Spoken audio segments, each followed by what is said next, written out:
तो नारायण, आज हम लोग एक नया चैप्टर स्टार्ट करेंगे या फिर नया टॉपिक जिसका नाम है न्यूट्रिशन।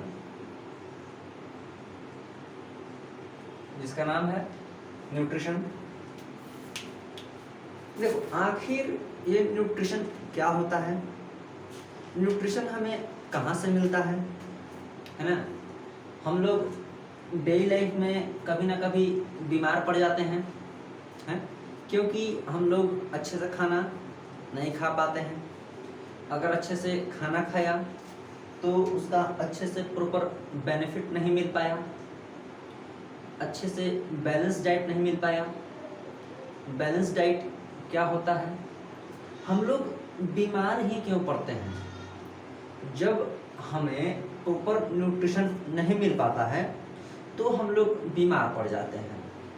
अगर कोई जेनेटिक अगर प्रॉब्लम नहीं हो तो फिर उसकी बात अलग है। अदरवाइज ज़्यादातर जो गरीब लोग हैं, गरीब लोग मतलब जो इकोनॉमिकली उतने बेहतर नहीं हैं, वो हमेशा इम्प्रॉपर न्यूट्रिशन की वजह से बीमार पड़ जाते हैं। अगर देखो, अगर मान लो कोई पर्सन है, अगर मान लो कोई इंडिविजुअल है, ठीक, सपोज दैट ये मान लो इसका नाम है क्या, इसका नाम है, चलो जो भी हो, अगर इसके पास पैसा नहीं है, अगर इसके पास क्या है, पैसा नहीं है, तो ये बढ़िया खाना ले नहीं पाएगा। सही बात है। अगर इसके पास पैसा नहीं है तो अच्छे हेल्थ केयर सेक्टर में जाकर के अपना इलाज नहीं करवा पाएगा। बात मानते हैं? हाँ। अगर अभी का टाइम पे अगर आपको बढ़िया क्वालिटी का पानी भी अगर पीना है तो आपके पास पैसा होना चाहिए। आपके पास क्या होना चाहिए? पैसा होना चाहिए। अगर पैसा नहीं है तो आप अच्छी क्वालिटी का पानी भी नहीं पी पाएंगे। समझे? जो फूड हम खाते हैं, जो क्या हम लोग फूड क्या करते हैं, खाते हैं, फूड से ही हमें क्या मिलता है? एनर्जी मिलता है। फूड से हमें क्या मिलता है? एनर्जी मिलता है।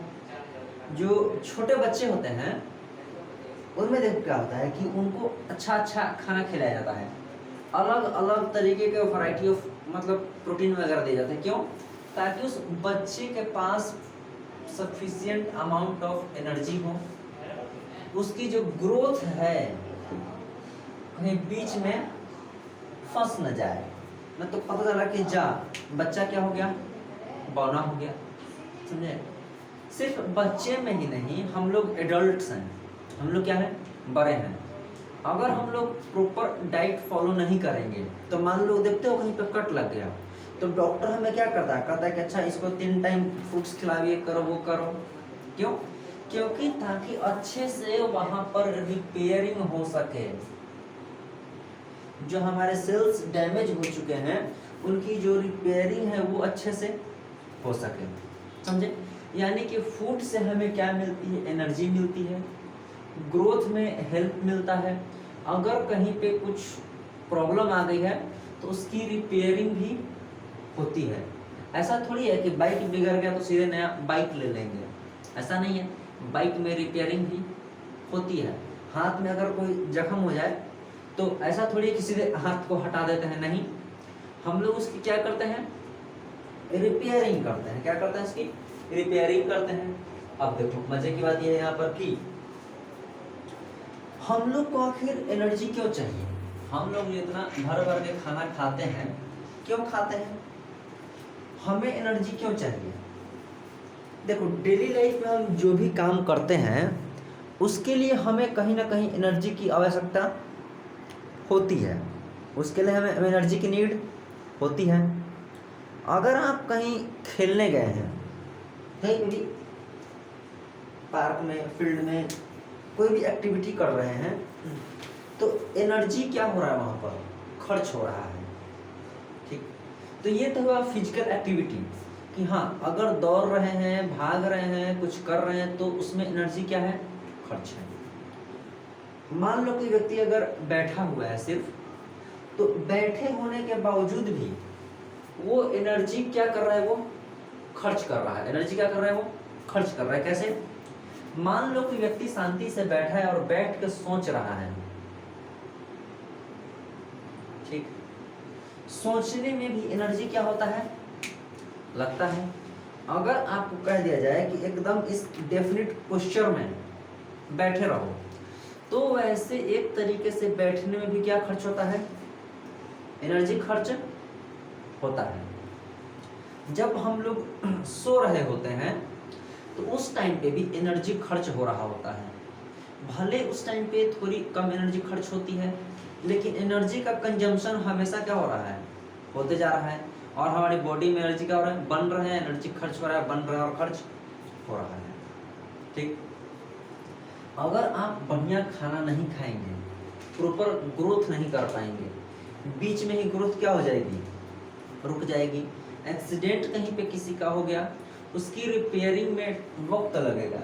रिपेयरिंग, उसकी रिपेयरिंग हीलिंग फास्ट हो सके, हम लोग उसको एक्स्ट्रा क्या करते हैं, दवा देते हैं। हम लोग जो दवा खाते हैं, दवा किस लिए खाते हैं, ताकि जो हमारे बॉडी की रिपेयरिंग है वो क्या हो सके,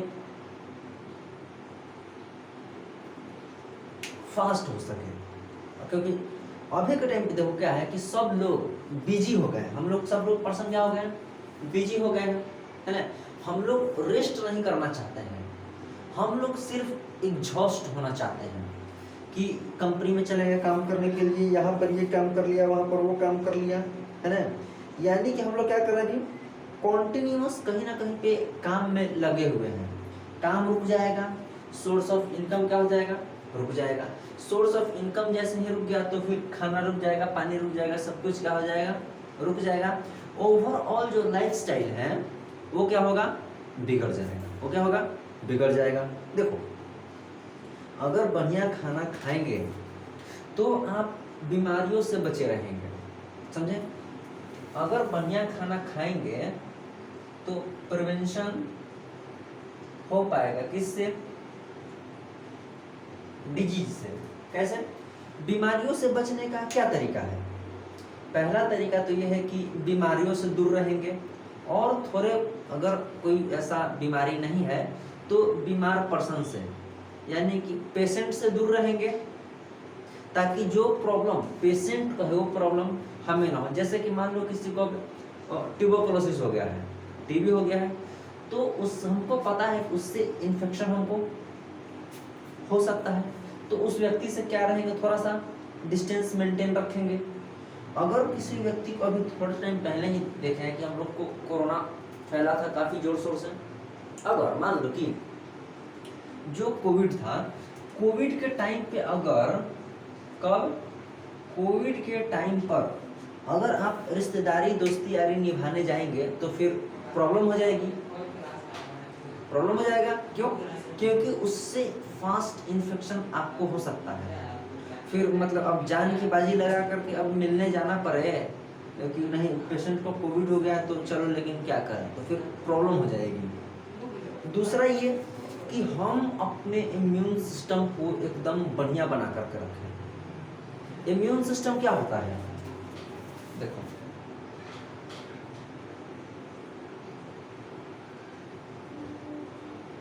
इम्यून सिस्टम क्या होता है कि देखो हम लोग को ऐसा नहीं है कि हम लोग कहीं पे जाते हैं या फिर हॉस्पिटल मान लो गए तो कोई इन्फेक्टेड पर्सन से मिले तो हमको आज के आज ही क्या हो जाएगा, बुखार हो जाएगा। ऐसा नहीं होता है। 2 दिन 3 दिन 4 दिन 5 दिन के बाद बुखार होता है, या फिर कभी कभी हमें बुखार नहीं भी होता है। 5 दिन तक जो हमारा बॉडी है उससे खूब लड़ा, उससे खूब क्या किया, लड़ाई किया। अब बॉडी थक गया लड़ते लड़ते तो उसका असर देखने को मिलने लगा। कुछ लोग बीमार नहीं पड़े, क्यों? क्योंकि जो उनका इम्यून सिस्टम था, जो इम्यून सिस्टम क्या करता है, आपकी बॉडी का समझो कि एक डिफेंस मैकेनिज्म है, बॉडी का डिफेंस सिस्टम है जो कि आपको डिफरेंट वैरायटी ऑफ डिजीज से क्या करता है, बचाता है। समझे यहाँ पर? तो यानी कि फूड अगर बढ़िया रहेगा तो ये सब काम आप कर पाएंगे। ठीक, अब देखो जो न्यूट्रिशन है, न्यूट्रिशन क्या होता है, ये था फूड के बारे में कि फूड अगर बढ़िया मिलेगा तो ये सब काम आप अच्छे से कर पाएंगे। ठीक, न्यूट्रिशन एक प्रोसेस है जिसमें जो ऑर्गेनिज्म है वो खाना खाता है, एनर्जी उससे लेता है और उस एनर्जी का यूज भी करता है, उसको बोलते हैं न्यूट्रिशन। अब जैसे कि मान लो कि हम अगर सेब, अंगूर, संतरा खूब खा रहे हैं, ठीक, और हमारा बॉडी जो है उसको मतलब अच्छे से यूटिलाइज नहीं कर पा रहा है, उससे एनर्जी को एक्सट्रैक्ट नहीं कर पा रहा है, तो मतलब बीमार पड़ने के पूरे चांसेस हैं। अगर मान लो कोई पर्सन है उसके पास पर डे 10 लाख की इनकम है, ठीक, पर डे 10 लाख की इनकम है और पर डे 10 लाख का एक्सपेंडिचर है, ठीक, तो उसके पास पैसा कितना बचा? पैसा बचा 0। क्यों? जितना पैसा आ रहा है उतना ही पैसा खर्च हो जा रहा है, थोड़ा सा बीच में रुक नहीं रहा है, तो इसकी लाइफ में कोई सुधार ही नहीं आ पाया। क्यों? पैसा तो बहुत आ रहा है लेकिन पैसा जा कहाँ रहा है पते नहीं चल रहा। पैसा आए, जिस स्पीड से पैसा आया उस स्पीड से पैसा गया। जब खाना खाया, संतरा खाया और टोटल का total material as a waste material क्या कर दिया गया, उसको आउट कर दिया गया, कुछ उससे एक्सट्रैक्ट हो ही नहीं पाया, तो फिर तो प्रॉब्लम हो जाएगी। यानी कि न्यूट्रिशन का मतलब ये होता है कि फूड का ऑब्टेन, न्यूट्रिशन मतलब है ऑब्टेनिंग फूड, ठीक, साथ ही साथ इससे एनर्जी लेना, एनर्जी मिलेगा, साथ ही साथ उस एनर्जी का यूटिलाइजेशन। अगर एनर्जी का सही से यूटिलाइजेशन ही नहीं हो पाया तो भी प्रॉब्लम है। यानी कि सिर्फ खाना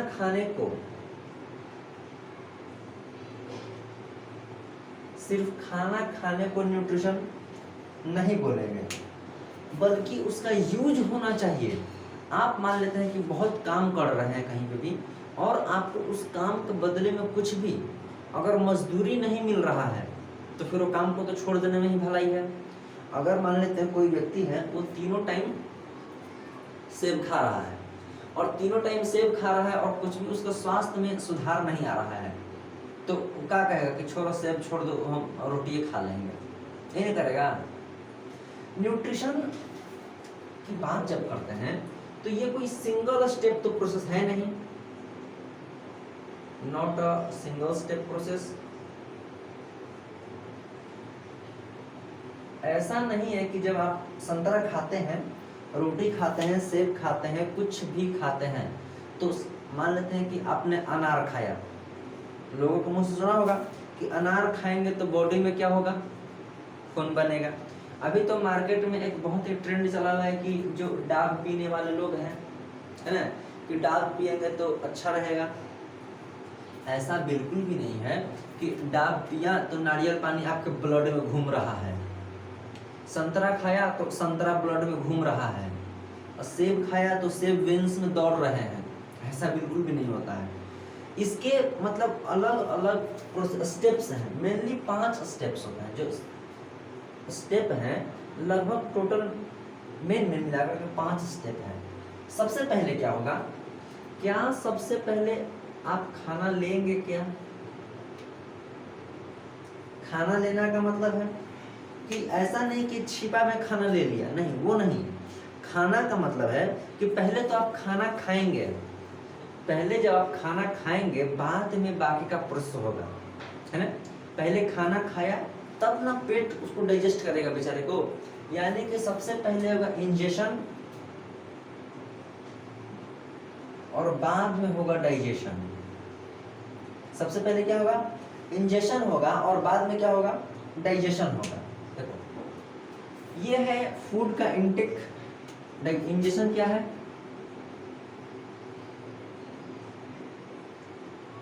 फूड का इंटेक, खाना आपने खाया तो उसको क्या कहते हैं, इंजेक्शन कहते हैं। डाइजेशन क्या है, अगर आप चावल खाते हैं, रोटी खाते हैं, तो आप जितना हो सके आप दांतों से तो उसको तोड़ते हैं, दांतों से क्या करते हैं, उसको तोड़ते हैं। आप सेब खाया, मान लेते हैं कि अगर इतना बड़ा पीस है सेब का, तो आप सेब को निगल थोड़ी लेते हैं, पहले उस सेब को क्या करते हैं, चबाते हैं। जिनके पास दांत नहीं है वो क्या करते हैं, उसका जूस निकलवा लेते हैं कि संतरा हम नहीं खा पाएंगे, चलो संतरा का क्या कर लेते हैं, जूस निकलवा लेते हैं।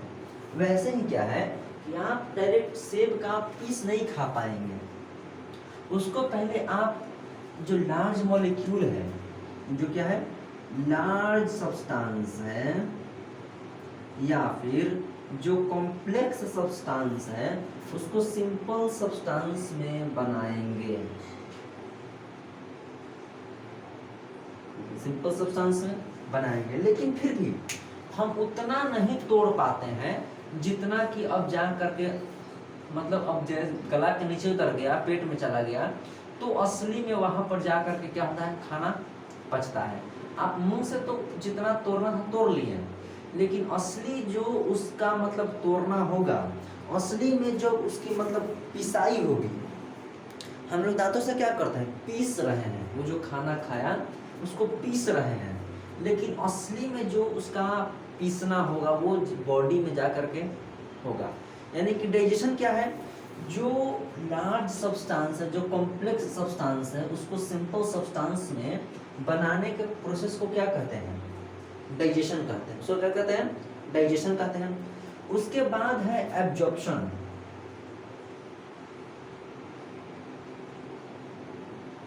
एब्जॉर्प्शन क्या होता है, देखो, जब खाना डाइजेस्ट हो गया, जब खाना क्या हो गया, डाइजेस्ट हो गया, तो उस खाने में से कुछ जरूरी जो इम्पोर्टेंट मिनरल्स हैं, जो जरूरी न्यूट्रिएंट हैं, उनको बॉडी के द्वारा यूटिलाइज करवाना है। उनको बॉडी के द्वारा क्या करना है, यूटिलाइज करवाना है। अब मान लो खाना है, खाने में से जूस निकाला, और जूस निकाल करके बॉडी में एक जगह कहीं पर रख दिया गया, तो क्या सारा बॉडी उसका इस्तेमाल कर लेगा क्या? क्या बॉडी के हर एक सेल तक वो पहुंच जाएगा क्या? नहीं। उसके लिए चाहिए कि उसको ब्लड में क्या किया जाए, एंटर करवाया जाए, क्योंकि ब्लड जो है बॉडी के हर एक पार्ट में जाएगा, और हर एक पार्ट में जब जाएगा तो जिसका जहाँ पे जैसा जिस हिसाब से ज़रूरत होगी वहाँ पर उसका क्या होगा, यूटिलाइज होगा। ज़रूरत के हिसाब से चीज़ों का क्या होगा, इस्तेमाल होगा। यानी कि जो न्यूट्रिएंट मिलेगा उसको ब्लड तक पहुंचाना है, ब्लड तक क्या करना है, पहुंचाना, वो क्या कहते हैं, एब्जॉर्प्शन कहलाता है। एक है एसिमिलेशन। क्या है, एसिमिलेशन है।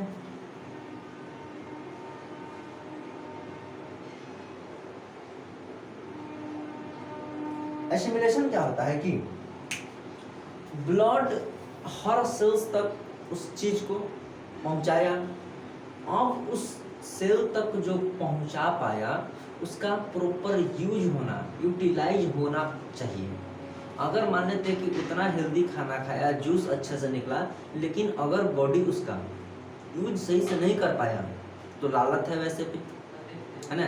एनर्जी का क्या होना चाहिए, यूज होना चाहिए। ठीक, इन सब के बाद देखो, कोई भी मशीन ऐसा नहीं बन पाया है जो कि एकदम 100% इफिशिएंट हो। 100% इफिशियंस का मतलब देखो, no any machine is 100% efficient. क्यों? ऐसा कोई मशीन नहीं जो 100% इफिशिएंट हो। जरूर कोई ना कोई उसमें से थोड़ा सा वेस्ट मटेरियल निकलेगा ही निकलेगा। हो सकता है किसी में कम निकलता हो वेस्ट मटेरियल, या फिर हो सकता है किसी में ज़्यादा निकलता हो वेस्ट मटेरियल। तो जिसमें ज़्यादा वेस्ट मटेरियल निकलेगा हम लोग उस चीज़ को क्या करेंगे, अवॉइड करेंगे। मान लेते हैं कि अगर हम 200 ग्राम अगर आप 200 ग्राम कुछ खाएं, ठीक, और वेस्ट मटेरियल हो गया आपका 198 ग्राम, तो क्या फायदा 2 ग्राम एब्जॉर्प्शन होने का, 2 ग्राम यूज होने का बॉडी के द्वारा? कम से कम 100 ग्राम तक भी होगा तो चलता कि चलो आधा आधा हो गया, है ना। तो वैसा कोई मशीन नहीं जो 100% इफिशियंट हो, सेम वैसा ही ह्यूमन बींग्स भी जो है 100% इफिशियंसी के साथ काम नहीं करता है। इसीलिए इसमें भी एक इजेशन का क्या है, सिस्टम है। जब आप शाम को 2 रोटी 3 रोटी खाते हैं तो ऐसा नहीं है कि तीनों रोटी एकदम अच्छे से पच जाता है और पचने के बाद पूरा पूरा बॉडी के द्वारा एब्जॉर्ब कर लिया जाता है, ऐसा नहीं है। उसमें से कुछ वेस्ट मटेरियल बनते हैं जो कि उसको क्या किया जाता है, वेस्ट मटेरियल को बॉडी से आउट किया जाता है। बॉडी से क्या किया जाता है, आउट किया जाता है। क्यों? हमारा जो बॉडी है कोई भी वेस्ट मटेरियल को, फॉरेन सब्सटेंस को ज़्यादा देर तक अंदर में टिकने नहीं देता है। क्यों? उसको पता है कि अगर ये मेरे काम का नहीं है तो हमको ये नहीं चाहिए। जैसे ही बॉडी में कोई फॉरेन पार्टिकल एंटर करता है वैसे ही हमें सर्दी खांसी हो जाती है। क्यों? क्योंकि बॉडी को कोई भी फॉरेन पार्टिकल नहीं चाहिए। वो कह रहा है कि जो मेरा हिस्सा नहीं है उसको हम अपने पास नहीं रखेंगे, उसको क्या कर देंगे, भगा देंगे। उसको क्या कर देंगे, भगा देंगे। अब देखो ये सब करने के बाद देखो एक होता क्या है कि जो न्यूट्रिशन होता है ना, न्यूट्रिशन मेनली 2 टाइप्स के होते हैं।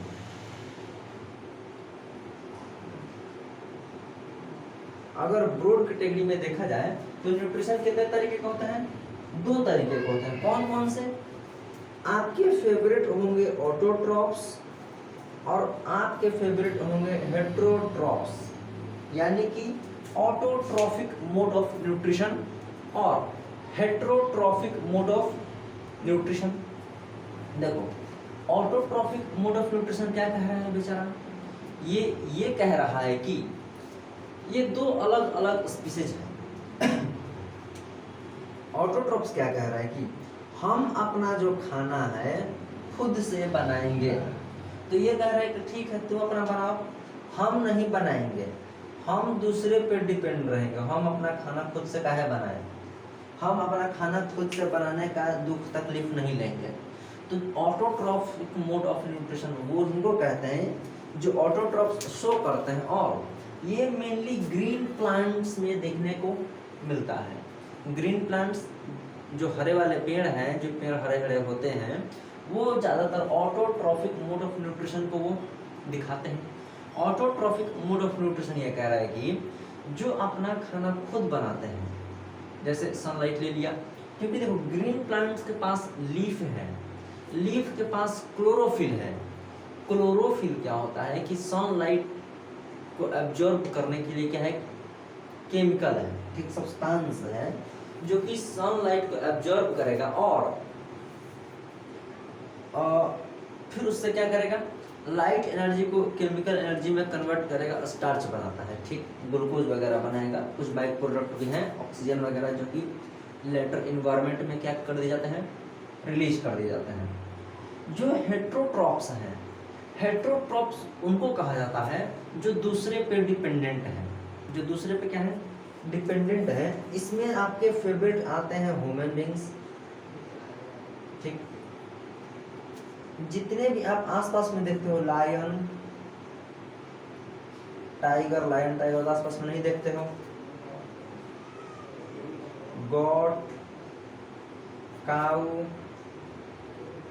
Cat, dog, snake, lizard, buffalo, donkey, horse, hinny, mule, है ना।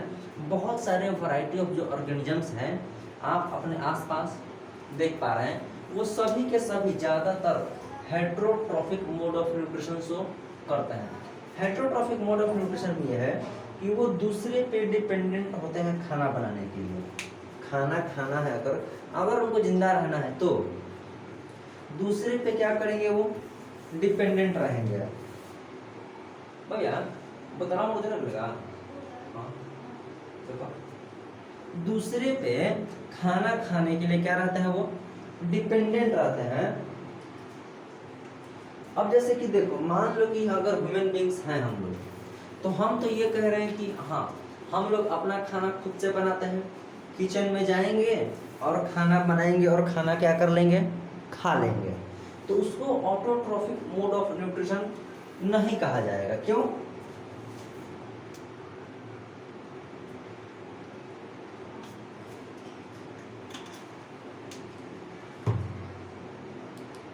देखो उसको ऑटोट्रॉफिक मोड ऑफ न्यूट्रिशन इसलिए नहीं कहा जाएगा, आपने खाना नहीं बनाया है, आपने सिर्फ उसकी प्रोसेसिंग की है। जैसे आपके पास पहले से किचन में राइस है, आपके पास पहले से किचन में आटा है, आपके पास पहले से किचन में वेजिटेबल है, आपके पास किचन में पहले से ऑयल है, आपके पास किचन में पहले से सॉल्ट है। आपने सिर्फ इन सब चीजों को मिक्स करके गैस पे लगा करके खाना बनाया है ना। तो इसीलिए आपने सिर्फ इन चीजों का प्रोसेसिंग किया, इसीलिए आप हो गए हेटेरोट्रॉप्स। प्लांट्स ये सब चीजें नहीं करता है, प्लांट्स नेचुरल सनलाइट पे लिया है। सन ही जो सन होता है, सन एक अल्टीमेट सोर्स ऑफ एनर्जी है। सन क्या होता है?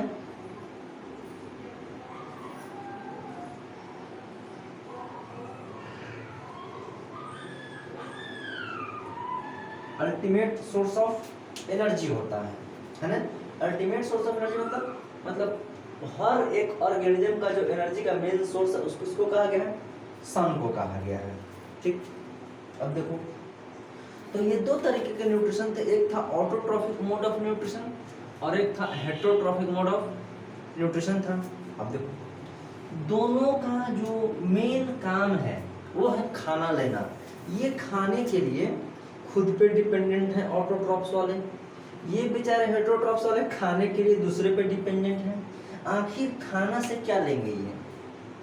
आखिर खाना में वैसा क्या है? 2-3 दिन आप खाना नहीं खाएंगे तो क्या होगा? अगर आप 10-12 दिन खाना नहीं खाएंगे तो क्या होगा? अगर मान लो कोई व्यक्ति है, अगर उसने ऐसा प्रॉमिस कर लिया खुद से कि हम अभी 20 दिन खाना नहीं खाएंगे, 20 दिन खाना नहीं खाएंगे, यानी कि अगर कोई व्यक्ति प्रॉमिस करता है कि हम 20 दिन खाना नहीं खाएंगे, तो उसने गांव वालों को ये आश्वासन दिया है कि आप लोगों को पूरी खाने को मिलेगा। क्योंकि भैया जब खाना नहीं खाएंगे तो फिर गांव वाला पूरा क्या करेगा? लोग पूड़िया ना खाएगा। हाँ बिल्कुल पूरी खाएगा। बाद में कहेगा लोग कि बड़ा अच्छा आदमी था, एगो गरम पूरी लेके आओ। आदमी तो ठीक है था, पता नहीं सब्जियों में नमक कम का है, ऐसा ही होगा। चलो देखो सभी ऑर्गेनिजम्स को जो फूड चाहिए, फूड में जरूर कुछ ऐसा है जो कि हर ऑर्गेनिजम्स के लिए इम्पोर्टेंट है। हर ऑर्गेनिजम्स के लिए क्या है? इम्पोर्टेंट है। क्या है? देखो फूड में डिफरेंट कंपोनेंट्स प्रेजेंट होते हैं। जो आप चावल देखते हैं, जो आप दाल देखते हैं, जो आप कुछ खाने वाला मटेरियल देखते हैं, तो सिर्फ वही नहीं है जो आप देख रहे हैं, उसके अंदर कुछ फूड के कंपोनेंट्स होते हैं। हम लोगों को उस कंपोनेंट की जरूरत होती है। कभी देखे हैं कोई पेशेंट होता है, जब वो बीमार पड़ जाता है तो जरूरी नहीं है कि हर पेशेंट खाना ही खाए। कभी कभी क्या हो जाता है कि जो पेशेंट है वो खाना पचाने में, खाना डाइजेस्ट करने में वो उतना मतलब एफिशिएंट नहीं हो पाता है, उसको वो अब दूसरे पे डिपेंडेंट हो जाता है। तो क्योंकि उसके बॉडी के पास उतना एनर्जी ही नहीं है कि उस एनर्जी को यूटिलाइज करके खाने को डाइजेस्ट करें। अगर मान लो कि हमने इन्वेस्टमेंट किया 35 लाख रुपया और अगर 36 लाख का घाटा हो गया, तो फिर हम काहे लिए इन्वेस्टमेंट करेंगे? अगर मान लेते हैं कि खाना जो हमने खाया उसको डाइजेस्ट करने में 2 जूल की एनर्जी लगेगी, 2 जूल की क्या लगेगी? एनर्जी लगेगी। और जो हमें खाने से एनर्जी मिलेगा वो मिलेगा 0.5 जूल। तो ये तो मतलब इन्वेस्टमेंट जितना था उतना भी नहीं मिल पाया। अगर मान लेते हैं कि हमने इन्वेस्ट किया 10 लाख रुपया और हमको 10 लाख रुपया मिल भी गया, तो कम से कम घाटा तो नहीं है। यहाँ पे तो 1.5 जूल की क्या है, लॉस है, हमको सिर्फ 0.5 मिला। 1.5 कहाँ गया पता नहीं चल रहा है। तो डॉक्टर्स क्या करते हैं, डॉक्टर्स ये बात जान रहे हैं कि इसके बॉडी के पास इतनी कैपेसिटी नहीं है कि खाने को पचा सके, तो वो क्या करते हैं कि जब लोगों को पानी वगैरह चढ़ता है तो उसमें अलग से मतलब वो ताकत की क्या डाल देते हैं, सुई डाल देते हैं। आपको अब एंजाइम्स वगैरह जूसेस वगैरह दिए जाएंगे, क्यों, जूसेस वगैरह जब मिलेंगे तो बॉडी को पचाने में क्या होगा, आसानी होगा। तो जितना आसान होगा बॉडी को उतना काम कम करना पड़ेगा, और बाकी का जो समय है वो बीमारी से लड़ने में जाएगा। बॉडी की अगर कहीं रिपेयरिंग करनी है तो रिपेयरिंग में क्या करेगा, वो हेल्प करेगा। आखिर कौन से न्यूट्रिएंट फूड में प्रेजेंट है, आखिर कौन से न्यूट्रिएंट फूड में प्रेजेंट है। देखो एक्चुअली में जो फूड है, फूड में जो कंपोनेंट प्रेजेंट होता है ना, जो फूड में कंपोनेंट प्रेजेंट है, इन्हीं कंपोनेंट्स को बोलते हैं न्यूट्रिएंट। इन्हीं कंपोनेंट्स को क्या बोलते हैं, न्यूट्रिएंट बोलते हैं। न्यूट्रिएंट नहीं समझे, देखो चावल में, दाल में, रोटी में, सब्जी में, अचार में जो केमिकल सब्सटेंस प्रेजेंट है उसको बोलते हैं न्यूट्रिएंट, समझे। यानी कि जो आपके खाने में केमिकल प्रेजेंट है उसको क्या बोला जाएगा, न्यूट्रिएंट बोला जाएगा। क्या क्या खाने में मिलेगा आपको, देखो अगर पूरे भारत की बात करी जाए, चलो पूरे भारत का नहीं लेते हैं, सिर्फ अपना बर्थ प्लेस बिहार का लेते हैं, ठीक, मैं बर्थ प्लेस बिहार, तो चलो बिहार का एग्जांपल लेते हैं। बिहार में सबसे ज्यादा फेमस क्या है, सबसे ज्यादा जो फेमस है, एक है लिट्टी चोखा, लिट्टी चोखा फेमस है। अगर बिहार में होकर के भी अगर लिट्टी चोखा नहीं जानते हैं तो फिर कोई से कह मत दीजिएगा कि आप बिहार में रहते हैं, है ना। बिहार में है तो आपको लिट्टी चोखा पता होना चाहिए, आपको दाल भात भुंजिया पता होना चाहिए, दाल भात चोखा पता होना चाहिए। अब जैसे कि मान लो कि हाँ देखो, जैसे कि राखी है, उसको हम मक्को दिए खाए लगे। अब वो कह रहा है आदमी कि ये कुछ होता है, तो कहीं कह न देना कि हमारा जो ननिहाल है वो सासाराम में है, जो ददिहाल है गया जी में है, तो प्रॉब्लम हो जाएगी।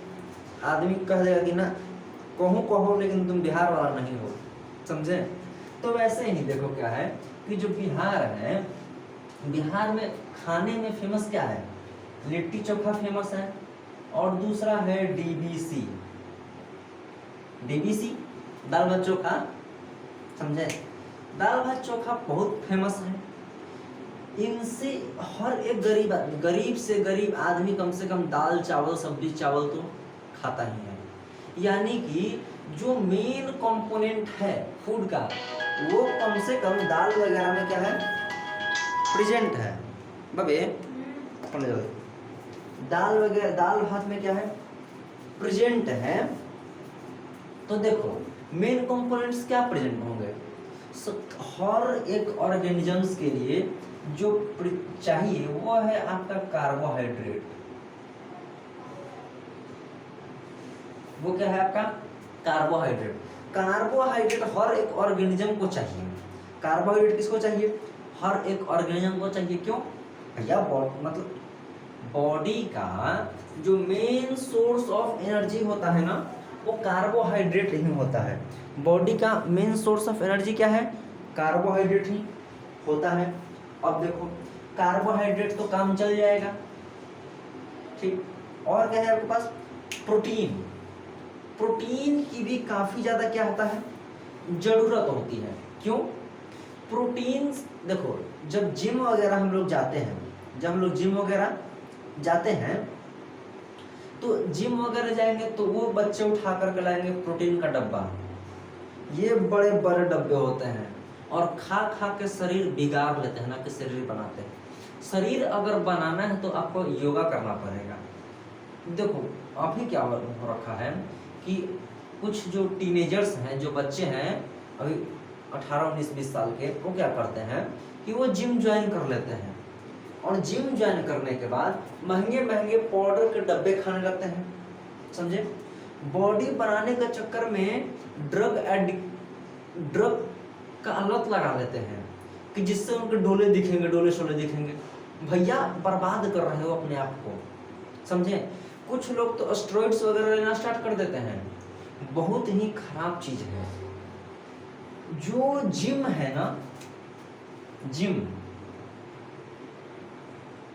समझे। देखो पहली बात तो ये कि जो जिम है, अगर आप एक स्टूडेंट हैं तो जिम स्टूडेंट्स के लिए नहीं बना हुआ है, स्टूडेंट्स के लिए एक्सरसाइज होता है, स्टूडेंट्स के लिए योगा होता है, ना कि जिम होता है। जिम, आप स्टूडेंट हैं, आपका काम है अपने माइंड को शार्प करना, अपने बॉडी को इफिशिएंट बनाना, कि आपका कोई जो बॉडी ऑर्गन है कहीं उसके इम्प्रॉपर फंक्शन की वजह से आपकी पढ़ाई डिस्टर्ब नहीं होनी चाहिए, है ना। तो बच्चे क्या कर रहे हैं कि आजकल जिम ज्वाइन कर ले रहे हैं कि बॉडी पूरा बनाना है। आप कोई रेसलर नहीं है, आपको कहीं पर बॉक्सिंग नहीं खेलने जाना है ना। हर देखो हमारे आसपास में बहुत सारी चीज़ें प्रेजेंट होती हैं, लेकिन हर चीज़ आपके लिए तो नहीं बनी है। हाँ, वो अलग बात है कि उसके लिए बना है, उसके लिए बना है, उसके लिए बना है। अब आप जैसे कि अरे मार्केट में तो चूहा मारने वाला जहर भी प्रेजेंट है जी, तो क्या का उससे आप लेने लगेंगे क्या? बिल्कुल भी नहीं। वो चीज़ें आपके लिए नहीं बनी हुई हैं, आपके लिए एक्सरसाइज है, योगा कीजिए, ये आपके लिए है। लेकिन नहीं, उनको तो चाहिए जिम, क्योंकि जिम दिखाएंगे ऐसे आप इसी कुर्ता खोल के चलेगा लोग 4 गो बटाम कि मतलब बॉडी दिखेगा। अरे बहुत बकवास लगता है वो सब, लेकिन नहीं खैर। तो आपको एक कार्बोहाइड्रेट चाहिए और एक चाहिए आपको प्रोटीन। प्रोटीन से क्या मिलता है कि प्रोटीन को कहते हैं बॉडी बिल्डिंग न्यूट्रिएंट, उससे बॉडी बनता है। कोई अगर जिम ज्वाइन किया है और कह दे कि हम प्रोटीन नहीं खा रहे हैं, तो जिम वाला उसको कुछ दिन देखता है और फिर कहता है कि जाओ बाबू तुम्हारा बॉडी नहीं बना है। क्यों? क्योंकि आपने उसके पास से प्रोटीन का डब्बा नहीं लिया। जब प्रोटीन का डब्बा नहीं लिया तो उसका कुछ बिका नहीं, तो उसका फायदा हुआ नहीं। तो फायदा, जब फायदे नहीं होगा तो जिम खोल के कहे रख ले हम, जिम में तो उसका ताला लग जाएगा जी। क्या करता है प्रोटीन?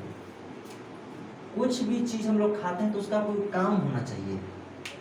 क्या करता है प्रोटीन? आखिर प्रोटीन आपके बॉडी के ग्रोथ में हेल्पफुल है।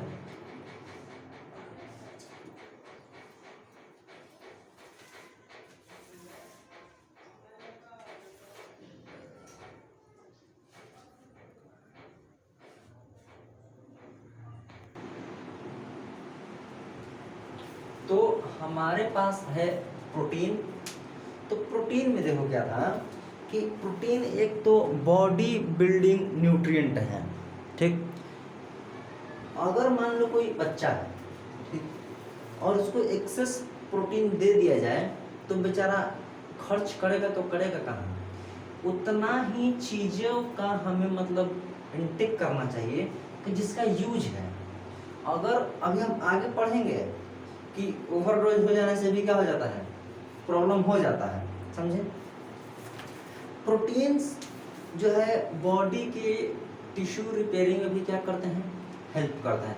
कोई एक्सीडेंट वगैरह तो क्या लगता है, प्रोटीन दे देता है घोर के पीने के लिए, दूध में घोर के पिएगा। वाइटामिन वगैरह भी थोड़े थोड़े दे देते हैं बेचारे को, समझे। और प्रोटीन्स थोड़े बहुत आपको हेल्प करते हैं हार्मोन्स बनाने में, ठीक, थोड़े बहुत और एंजाइम्स वगैरह बनाने में। क्योंकि देखो जब भी बॉडी का आपको ओवरऑल ग्रोथ करना है, बॉडी को क्या करना है, ओवरऑल ग्रोथ करना है अगर, तो उसको सब चीज थोड़ा थोड़ा अमाउंट में चाहिए ही चाहिए। अगर कोई लड़का है तो उसको अपना बॉडी को और हार्ड बनाना है, बॉडी को और क्या करना है, गठीला बनाना है, तो उसको प्रोटीन चाहिए, मेल हार्मोन भर भर कर चाहिए, उसका बॉडी क्या हो जाएगा, गठीला होगा। अब देखो ऐसा सोच करके जो गर्ल्स हैं, जो फीमेल्स हैं, ठीक, फीमेल्स क्या करती हैं कि प्रोटीन का ओवरडोज लेने लगती हैं।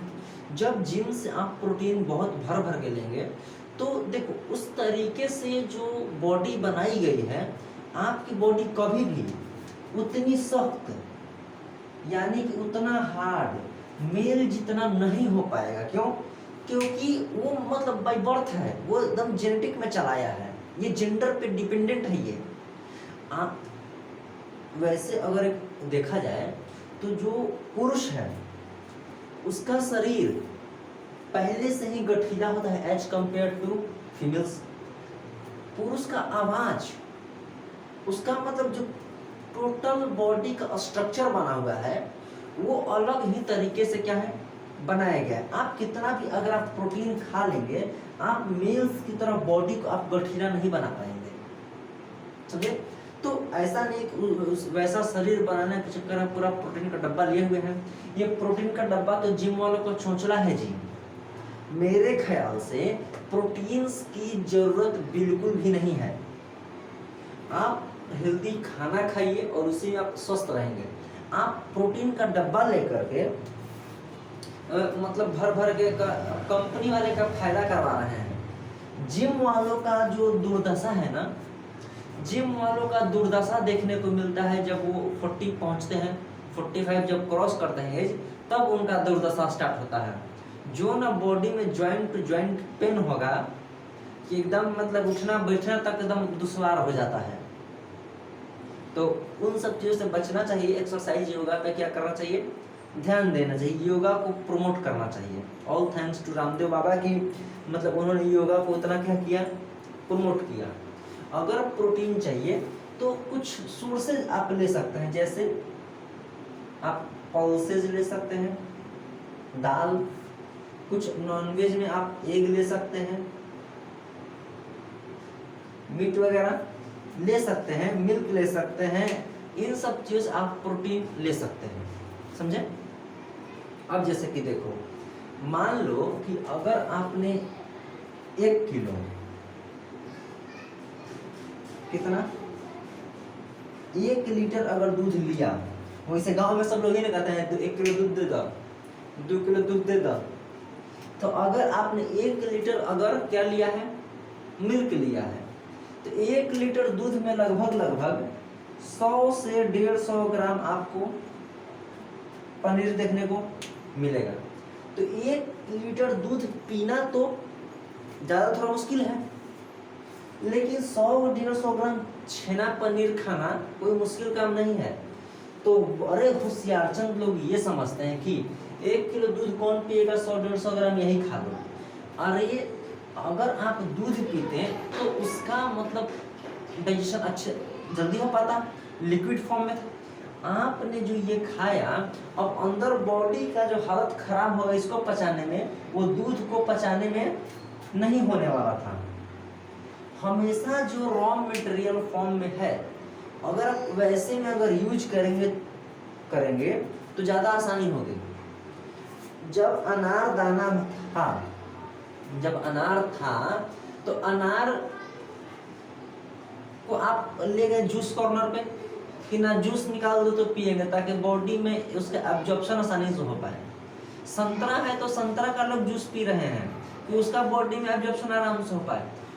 ऑलरेडी जो सॉलिड था उसको लिक्विड बना करके आप बॉडी में क्या कर रहे हैं, उसको डाल रहे हैं ताकि उसका एब्जॉर्प्शन आसानी से हो पाए। और यहाँ पे क्या कर रहे हैं हम गधे लोग कि ऑलरेडी जो लिक्विड मटेरियल था उसको सॉलिड मटेरियल बना करके बॉडी को दे रहे हैं कि लो अब तुम अंदर में समझते रहो क्या करना है क्या नहीं करना है। तो ये मतलब सुनी सुनाई बातें हैं, मतलब कुछ गधे लोग आपको सजेस्ट कर देते हैं। हम लोग अपना ये जो दिमाग है इसको नहीं लगाते हैं। क्यों? क्योंकि दिमाग बेच करके हम लोग मलाई बर्फ खा गए हैं और दूसरे का बात जो सुनाया वैसा कर लेते हैं। तो वैसा नहीं होना चाहिए। हमेशा अपना थोड़ा सा दिमाग क्या करना चाहिए, लगाना चाहिए, समझे? अब देखो, प्रोटीन के बाद एक और इम्पोर्टेंट जो आप ले सकते हैं वो होता है फैट। ये सभी चीजें मतलब काफी ज्यादा इंपॉर्टेंट है। एक है फैट। फैट क्या होता है? 1 लीटर दूध था, 1 लीटर दूध का जो मेन मटेरियल था वो 100-150 ग्राम निकला। या देखो 1 लीटर दूध रखने में ज्यादा स्पेस लेगा या 100-150 ग्राम पनीर रखने में ज्यादा स्पेस लेगा? आप में से जो बच्चे हैं वो तो बता ही पाएंगे कि 1 लीटर दूध रखने में ज्यादा स्पेस लेगा एज कंपेयर टू 100-150 ग्राम पनीर।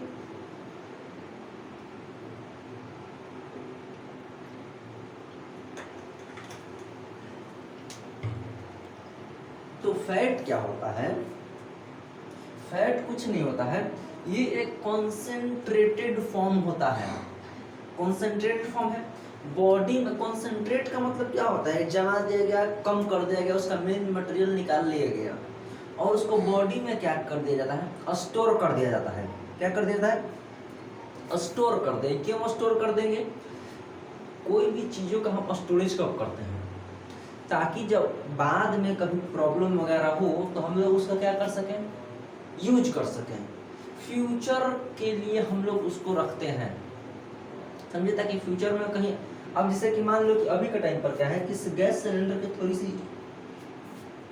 कमी हो गई थी, लेकिन अभी प्रॉपर अमाउंट में तो अवेलेबल है। जैसे कि मान लो किसी किसी के यहाँ सिंगल सिलेंडर है और किसी किसी के यहाँ क्या है? डबल सिलेंडर है। डबल सिलेंडर किस लिए दिया गया है? डबल सिलेंडर इसीलिए दिया गया है कि इमरजेंसी के टाइम पर जब एक सिलेंडर खत्म हो जाए तो आप दूसरे वाले सिलेंडर का क्या कर सकें? इस्तेमाल कर सकें। ऐसा नहीं कि रात में अगर खत्म हो गया तो रात में ही घूम रहे हैं रोड पर कि कोई किसी के यहाँ सिलेंडर है तो हमको दे दो, वैसा नौबत ना आ जाए, इसीलिए आपको डबल सिलेंडर की सुविधा क्या करी गई है? प्रदान की गई है, ताकि एक खत्म हो तो दूसरा आप ले सकें। यानी कि फ्यूचर के प्रॉब्लम्स का अभी से हम सोल्यूशन लेकर के बैठे हैं। बॉडी में बाद में जा कर के और कमी ना हो जाए एनर्जी की, तो उसको रख लिया गया है फैट के फॉर्म में। फैट सिर्फ है आपको एनर्जी प्रोवाइड नहीं करवाता है, ये आपके इंटरनल ऑर्गन्स को प्रोटेक्शन प्रोवाइड करवाता है। साथ ही साथ बॉडी को हीट मेंटेनेंस करने में भी हेल्प करता है। देखो जैसे जो बर्फीले इलाके में जानवर लोग रह रहे हैं, उनके पास जो उनका फर है, फर मतलब जो उनका ऊपर का बाल है शरीर का, वो तो बहुत घना होता ही है। साथ ही साथ क्या होता है कि उनके पास फैट भर भर के होता है। फैट क्या होता है? भर भर के होता है, जो कि उनको मतलब ठंड से बचाने में क्या करता है? हेल्प करता है। ठंड से बचाने में क्या करता है? हेल्प करता है। तो फैट का इसलिए भी थोड़ा बहुत होना जरूरी है, ताकि फ्यूचर की एनर्जी का क्या हो सके, अभी से सेव करके रखा जा सके। ठीक, कहाँ कहाँ से फैट लेंगे? बटर, ऑयल, घी, नट्स वगैरह, इन सब से आप फैट्स वगैरह अपने बॉडी में रख सकते हैं। अब देखो, एक है विटामिन्स। जो विटामिन्स है, देखो पहली बात तो ये कि जो विटामिन्स हैं, विटामिन्स बॉडी को हेल्दी रखने में क्या है? हेल्पफुल है। विटामिन्स बॉडी को हेल्दी रखने में क्या है? हेल्पफुल है। आपकी बॉडी के फंक्शंस को बढ़िया से रेगुलेट करेगा। देखो जब भी हम बीमार पड़ते हैं, जब भी कुछ कमी होती है, वो तभी होती है जब बॉडी आपका अच्छे से काम नहीं कर रहा है। जब बॉडी आपका अच्छे से काम नहीं करेगा तो आप अच्छा फील नहीं करेंगे और काम डिस्टर्ब हो जाएगा। काम डिस्टर्ब हो जाएगा, बॉस पैसा नहीं देगा, पैसा नहीं देगा तो दाल चावल खाना मुश्किल तक हो जाएगा। समझे आप? तो आपके बॉडी का फंक्शन रेगुलेट करता है, अलग अलग डिजीज से क्या करता है? बचाता है। क्या क्या विटामिन हैं? विटामिन जैसे विटामिन ए है, बी है, सी है, डी है, ई है, एफ जी एच नहीं है, के। ठीक, मतलब ऐसे बहुत सारे विटामिन हैं। तो देखो विटामिन, अगर इन सब की कमी अगर हो जाए तो एक सर्टेन प्रॉब्लम बॉडी में हो सकता है। जैसे विटामिन ए है, विटामिन बी है, विटामिन सी है, विटामिन डी है, ऐसे इस तरीके से क्या है विटामिन वगैरह आपके पास प्रेजेंट है। देखो जैसे कि अगर मान लेते हैं किसी को विटामिन ए की अगर कमी हो जाए या फिर विटामिन बी की कमी हो जाए, तो देखो जैसे ही विटामिन ए की कमी होगी ना तो उसको कहते हैं रतौंधी, नाइट ब्लाइंडनेस हो जाता है, रात में थोड़ा बहुत कम। अब जैसे कि देखो जैसे ही रात हुई, जैसे क्या हुई, रात हुई, तो रात हुई तो ये थोड़ी देखने को मिलता है कि हम एकदम कुछ नहीं दिख रहा है, नहीं, थोड़ा बहुत तो दिखता है। नहीं, विटामिन ए की कमी वाले को रात में नहीं देखेगा, बी से उसको बेरी बेरी हो जाएगा, सी से स्कर्वी हो जाएगा, अगर विटामिन डी की कमी हो जाए तो उसकी जो हड्डियां हैं कमजोर हो जाएंगी। देखो जब भी हम लोग बोलते हैं कि बोन्स वीक हो गई हैं, अगर हम बात करते हैं कि बोन्स क्या हो गई हैं, वीक हो गई हैं, कमजोर हो गई हैं, तो हड्डी कमजोर होने का मतलब ये बिल्कुल एक सिर्फ हाथ का पैर का नहीं, जो हमारे दांत हैं, दांत भी एक तरीके की हड्डी ही है, दांत एक तरीके क्या है, हड्डी है। तो टीथ कहीं कमजोर ना हो जाए वो भी कहलाता है कि बोन्स ही है। टीथ भी क्या है, हमारे बोन्स है, तो वो कमजोर हो जाएगा तो फिर खाना कैसे खाएंगे, है ना। अब देखो इसके बाद हमारे पास है मिनरल। मिनरल्स क्या होते हैं, देखो मिनरल्स एक इनऑर्गेनिक न्यूट्रिएंट होते हैं, जो कि ये भी देखो हर एक चीज जो भी कंपोनेंट फूड में प्रेजेंट है वो सभी कंपोनेंट हमारे बॉडी के प्रॉपर फंक्शनिंग के लिए इम्पोर्टेंट है। अगर इनमें से किसी भी चीज की कमी होती है तो हमारा बॉडी अच्छे से काम नहीं करता है। तो जो हमारे पास मिनरल्स हैं, मिनरल्स जैसे कि आपके पास मिनरल्स हो सकते हैं कुछ कैल्शियम, आयरन, आयोडीन, ये सभी मिनरल्स हैं। अगर कैल्शियम की कमी हो जाए तो बोन्स वीक हो जाएंगे, आयरन की कमी हो जाए तो मतलब ब्लड वगैरह में थोड़ी कमी हो जाएगी, क्योंकि आयरन का जो ब्लड है उसका एक जो कंपोनेंट है वो आयरन है, Fe है, उससे प्रॉब्लम हो जाएगी। आयोडीन, आयोडीन अभी देखो बहुत साल पहले एक हल्ला हुआ था कि नमक की कमी हो गई है, किल्लत हो गई है, नमक नहीं है देश में।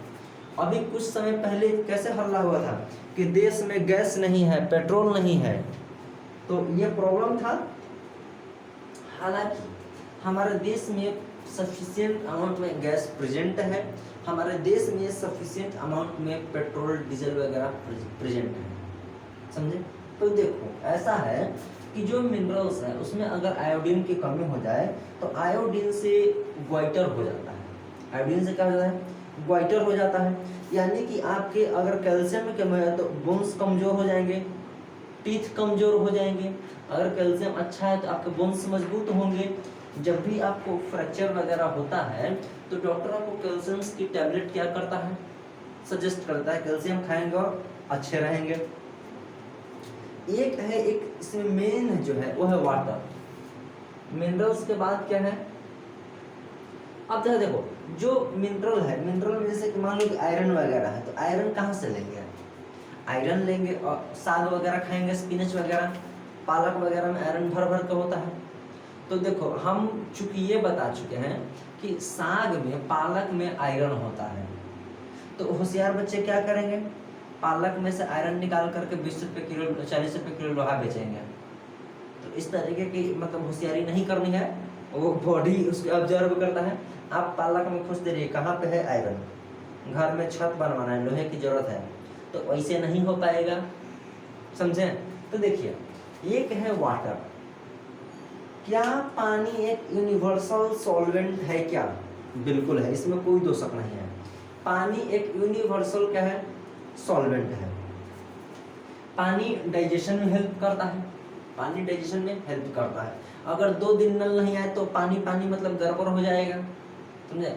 न्यूट्रिएंट के ट्रांसपोर्ट में हेल्प करता है, न्यूट्रिएंट के ट्रांसपोर्ट में पानी क्या करता है, हेल्प करता है। अगर अभी तो तुरंत गर्मी का दिन आने ही वाला है, जैसे ही बाहर से घूम करके आएंगे तो बाहर से घूम करके आएंगे और क्या चाहिए आपको, आपको चाहिए पानी, आपको क्या चाहिए, पानी चाहिए। क्यों, बॉडी के टेम्परेचर रेगुलेशन में भी हेल्प करता है। अगर बॉडी का टेम्परेचर बहुत ज़्यादा बढ़ जाएगा तो भी बॉडी सही से फंक्शन नहीं करेगा। अगर बॉडी का टेम्परेचर बहुत ज़्यादा कम हो जाए तो भी प्रॉपर फंक्शनिंग उसकी नहीं हो पाएगी। हमारा जो बॉडी है ये टेम्परेचर को अपने अकॉर्डिंग मेंटेन करके रखता है, ताकि जब टेम्परेचर बढ़ जाए तो उस हिसाब से बॉडी को क्या करे, वो टेम्परेचर मेंटेन करके रखे। अगर टेम्परेचर बाहरी इन्वायरमेंट में कम है तो भी टेम्परेचर क्या करे, मेंटेन करके रखे। समझे यहाँ पर? अभी देखो जैसे कि हाँ, इसके बाद एक है रफेज। इसके बाद क्या है, रफेज। देखो रफेज क्या होता है, जो अनडाइजेस्टेड पार्ट होता है वो रफेज है, जो कि डाइजेस्ट वगैरह नहीं होता है। ये रफेज कुछ आपको प्रोटीन, न्यूट्रिएंट, मिनरल्स वगैरह प्रोवाइड नहीं करवाता है, ये डाइजेशन में हेल्प करता है, हेल्पफुल इन डाइजेशन, कॉन्स्टिपेशन से बचाता है। रफेज कहाँ देखने को मिलता है? पहले के टाइम में क्या होता था कि जो आटा होता था, आटा वो चालल नहीं रहता था। चालल मतलब हम लोग तरफ क्या है कि बिहार में वो चलनी होता है, ठीक ना।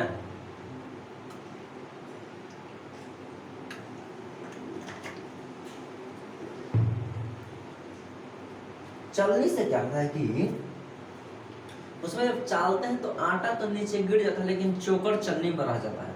तो जो चोकर बच गया वो चोकर ही रफेज था।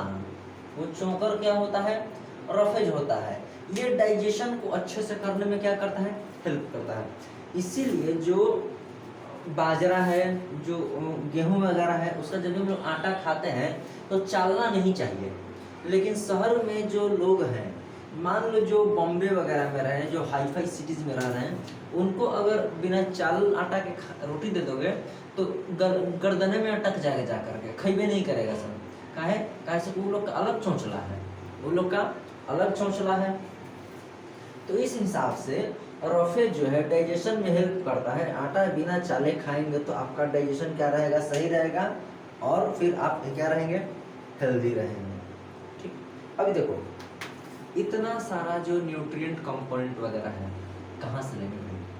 ठीक, कहीं ना कहीं फूड सोर्स से आप लेंगे। जैसे अगर हमें आयरन की कमी थी तो हमने लिया साग से, ठीक, कैल्शियम की कमी थी तो दूध से ले लिया।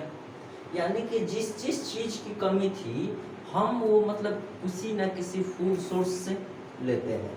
हमें फूड सोर्स की क्या है, काफ़ी ज़्यादा क्या है इम्पोर्टेंस हमें पता है। अगर फूड सोर्स नहीं रहेगा तो हमें प्रॉब्लम हो जाएगी। दो तरीके के फूड सोर्स आपके लिए काफ़ी ज़्यादा क्या है, हेल्पफुल है। एक है प्लांट एक इम्पॉर्टेंट फूड सोर्स है, और दूसरा है एनिमल। हालांकि ये मेन फूड सोर्स है, प्लांट मेन फूड सोर्स है और एनिमल सेकेंड नंबर पे आता है। प्लांट मेन फूड का सोर्स इसलिए है क्योंकि देखो जैसे ज़्यादातर जो लोग हैं भारत में वो वेजिटेरियन है। भारत में ज़्यादातर लोग क्या है, वेजिटेरियन है। जैसे कि मान लो कि जो एनिमल है, एनिमल से आप क्या क्या लेते हैं, आप ले सकते हैं हैन या चिकन ले सकते हैं, आप ले सकते हैं गॉट, ठीक, मतलब इन सब चीज़ों को आप ले सकते हैं। एनिमल्स का प्रोडक्ट ले सकते हैं, जैसे कि एग आप ले सकते हैं, मिल्क आप और क्या ले सकते हैं, एग ले सकते हैं, मिल्क ले सकते हैं, हाँ, फिश आप ले सकते हैं, हनी। यानी कि ये मेन मतलब एनिमल वाले सोर्सेज हैं कि आप इनको एनिमल के फूड सोर्स के तौर पे आप इनको क्या कर सकते हैं, इस्तेमाल कर सकते हैं। अब देखो मजे की बात यह है कि जो मुर्गी है, जो ये hen है, ये क्या खाएगा, ये चावल का दाना खाएगा, गेहूं का दाना खाएगा। बकरी क्या खाएगा, घास खाएगा। जब मुर्गी चावल का दाना खाएगी तभी वो अंडे देगी। अगर मुर्गी चावल का दाना, गेहूं का दाना, अगर मान लेते हैं कि मुर्गी कुछ खाइबे नहीं करेगा तो अंडा कहाँ से देगा। अगर जो बकरी है, बकरी जब ले घास न खाएगा वो दूध कहाँ से देगा। गाय जब तक ले घास नहीं खाएगा वो दूध नहीं देगा।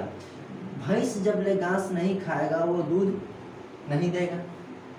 मछली पालन जब होता है तो मछलियों को दाना दिया जाता है खाने के लिए। आप चावल दे सकते हैं, गेहूं के दाने दे सकते हैं। अगर मछली को चावल नहीं देंगे मछली बड़ा नहीं होगा। अगर आप मछली को गेहूं नहीं खिलाएंगे तो मछली का साइज नहीं बढ़ेगा। जब मछली का साइज नहीं बढ़ेगा तो मार्केट में उसकी सेलिंग नहीं होगी, जब मार्केट में सेलिंग नहीं होगी तो आपको उसका बेनिफिट नहीं मिलेगा, जब मार्केट में उसको आपका बेनिफिट नहीं मिलेगा तो आपकी कंपनी क्या हो जाएगी, रास्ते पर आ जाएगी, आपकी कंपनी क्या हो जाएगी, टुपुक से डूब जाएगी। हनी, हनी क्या है, शहद। शहद एक फूड, बढ़िया फूड सोर्स है, समझे। देखो शहद क्या, हनी भी खुद से ही जो मधुमक्खी है खुद से तो शहद बना नहीं रही है, वो डिपेंडेंट है फ्लावर्स पे, कि फ्लावर्स से नेक्टार लेकर के वो क्या करेगा, शहद बनाएगा। क्या करेगा, वो शहद बनाएगा। एडवांस टेक्नोलॉजी में क्या, एडवांस जब आदमी लोग दिमाग लगाया है तो क्या करता है कि एक अलग तरीके का बागीचा बनाएगा, एक अलग तरीके का क्या बनाएगा, बागीचा बनाएगा, और उस बागीचे को चारों तरफ से शेडिंग कर दिया है मच्छरदानी वगैरह से, ताकि जो मधुमक्खी वगैरह है, मधुमक्खी वगैरह बाहर के किसी भी प्लांट से जाकर उनका नेक्टार नहीं ले पाए, वो जो प्लांट उनको प्रोवाइड किए गए हैं उन्हीं से नेक्टार ले और उन्हीं से नेक्टार लेकर के हनी बनाए। और वैसे में अलग अलग जो क्रॉप्स हैं उनके हनी को अलग अलग दामों पर बेचा जाता है, कि देखो ये एक इस पर्टिकुलर क्रॉप का हनी है तो इसका इतना दाम है, ये इस पर्टिकुलर क्रॉप का हनी है तो इसका इतना दाम है, ये इस पर्टिकुलर क्रॉप का हनी है तो इसका इतना दाम है। यानी कि अलग अलग जो क्रॉप हैं उनके जो प्रोडक्ट हुआ हनी बी जो बना हनी बी के थ्रू, उसका अलग अलग क्या है, प्राइस है, समझे यहाँ पर। यानी कि ये सभी कहीं ना कहीं प्लांट्स पे डिपेंडेंट है। किस पे डिपेंडेंट है, प्लांट्स पे डिपेंडेंट है। प्लांट्स पे डिपेंडेंट जैसे, अच्छा प्लांट्स पे क्या क्या हो सकते हैं, मेन तो इसमें आता है सीरियल्स,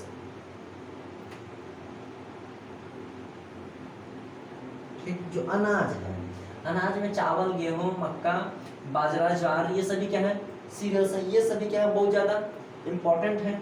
सीरियल्स के साथ साथ आपके क्या है, पल्स। चावल खाएंगे और दाल नहीं खाएंगे तो आप अच्छे इंसान नहीं है। चावल के साथ आपको दाल लेना पड़ेगा, दाल के साथ आपको फ्रूट लेना पड़ेगा, दाल चावल के साथ आपको लेना पड़ेगा चोखा, तो चोखा किसका लेंगे, आप लेंगे पोटैटो का। किसका लेंगे, पोटैटो का लेंगे। कुछ सीड्स वगैरह लेंगे, कुछ नट्स वगैरह लेंगे। यानी कि ये सभी कहीं ना कहीं क्या है, प्लांट्स के प्रोडक्ट हैं या फिर प्लांट्स हैं। यानी देखो जो प्लांट का प्रोडक्ट है वो प्लांट्स से ही तो उठ करके आया है। प्लांट्स का प्रोडक्ट किससे उठ करके आया है, प्लांट्स से उठ करके आया हुआ है। यानी कि जो फूड के सोर्स थे वो था, एक प्लांट था और एक क्या था, एनिमल था। एक प्लांट था और एक क्या था, एनिमल था, जिसमें से प्लांट क्या था, मेजर फूड का सोर्स था, समझे।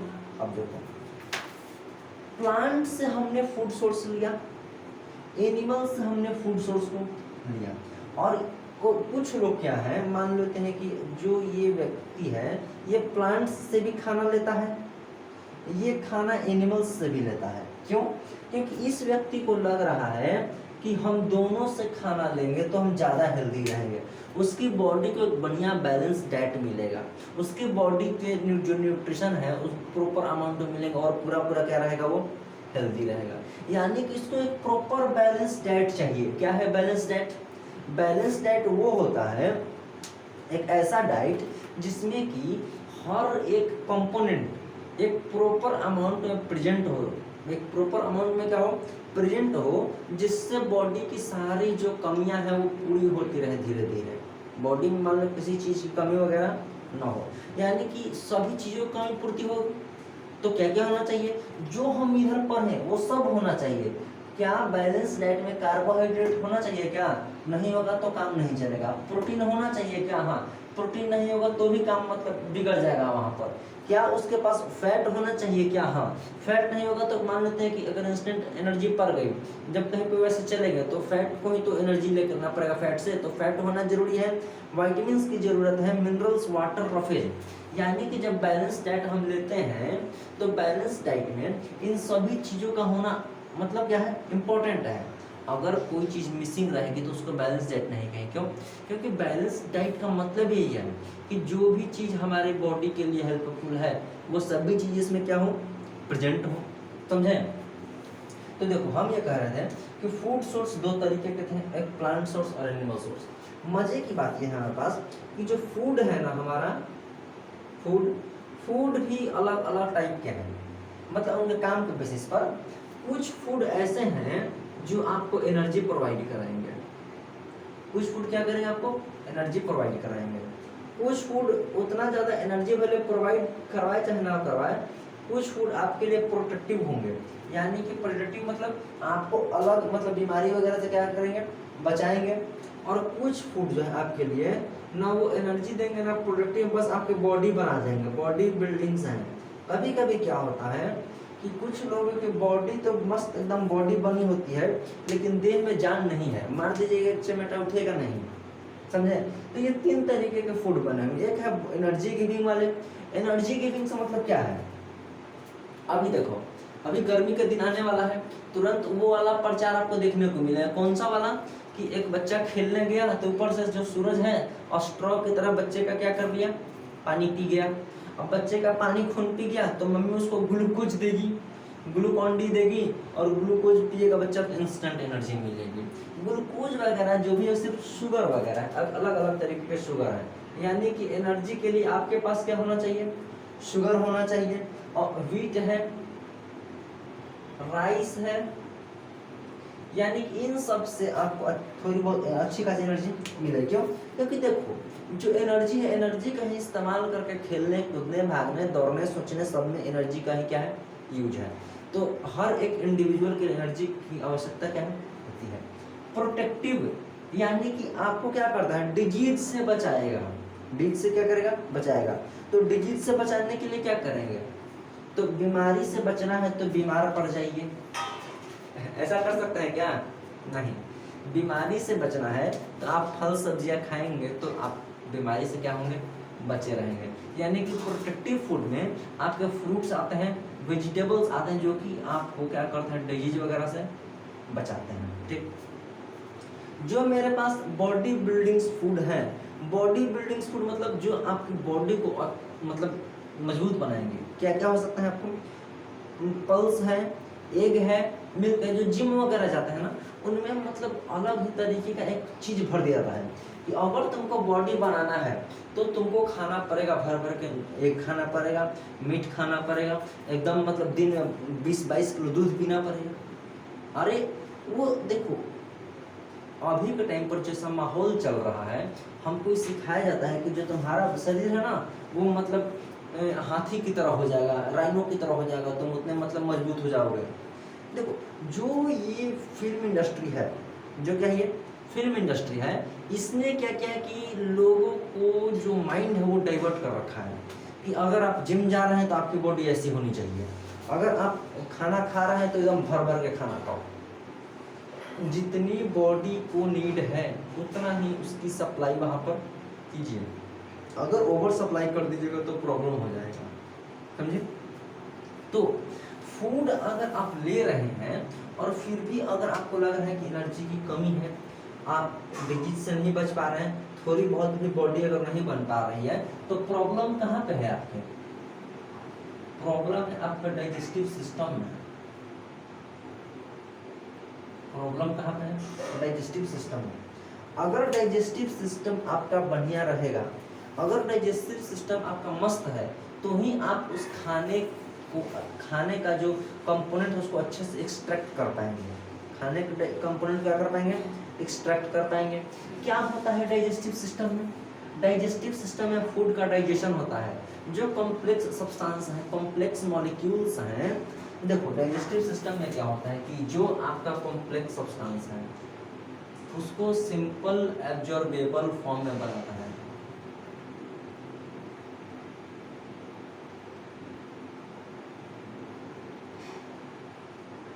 सिंपल एब्जॉर्बेबल फॉर्म में बनाता है। एब्जॉर्बेबल फॉर्म मतलब कि अब उसको बॉडी में क्या हो सके, अच्छे से एब्जॉर्ब हो सके।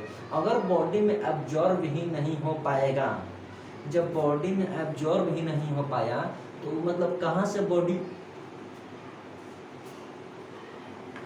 यूज करेगा।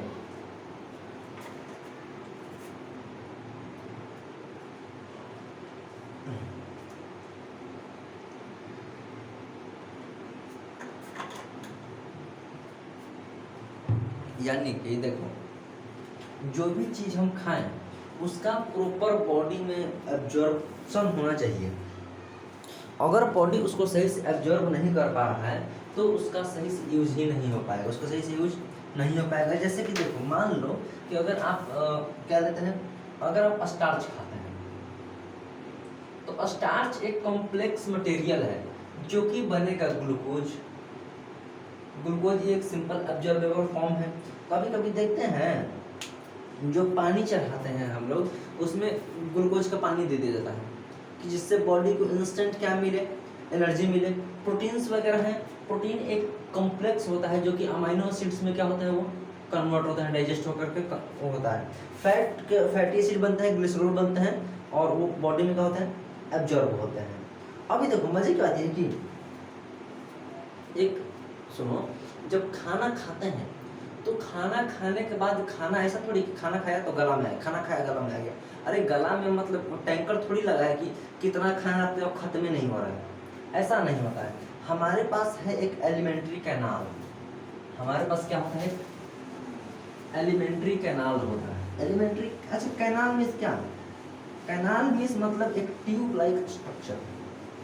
कैनाल मीन्स क्या, एक ट्यूब लाइक स्ट्रक्चर। देखो जैसे कि अगर हमारे पास एलिमेंट्री कैनाल है तो एलिमेंट्री कैनाल का मतलब होता है एक डाइजेस्टिव ट्रैक्ट।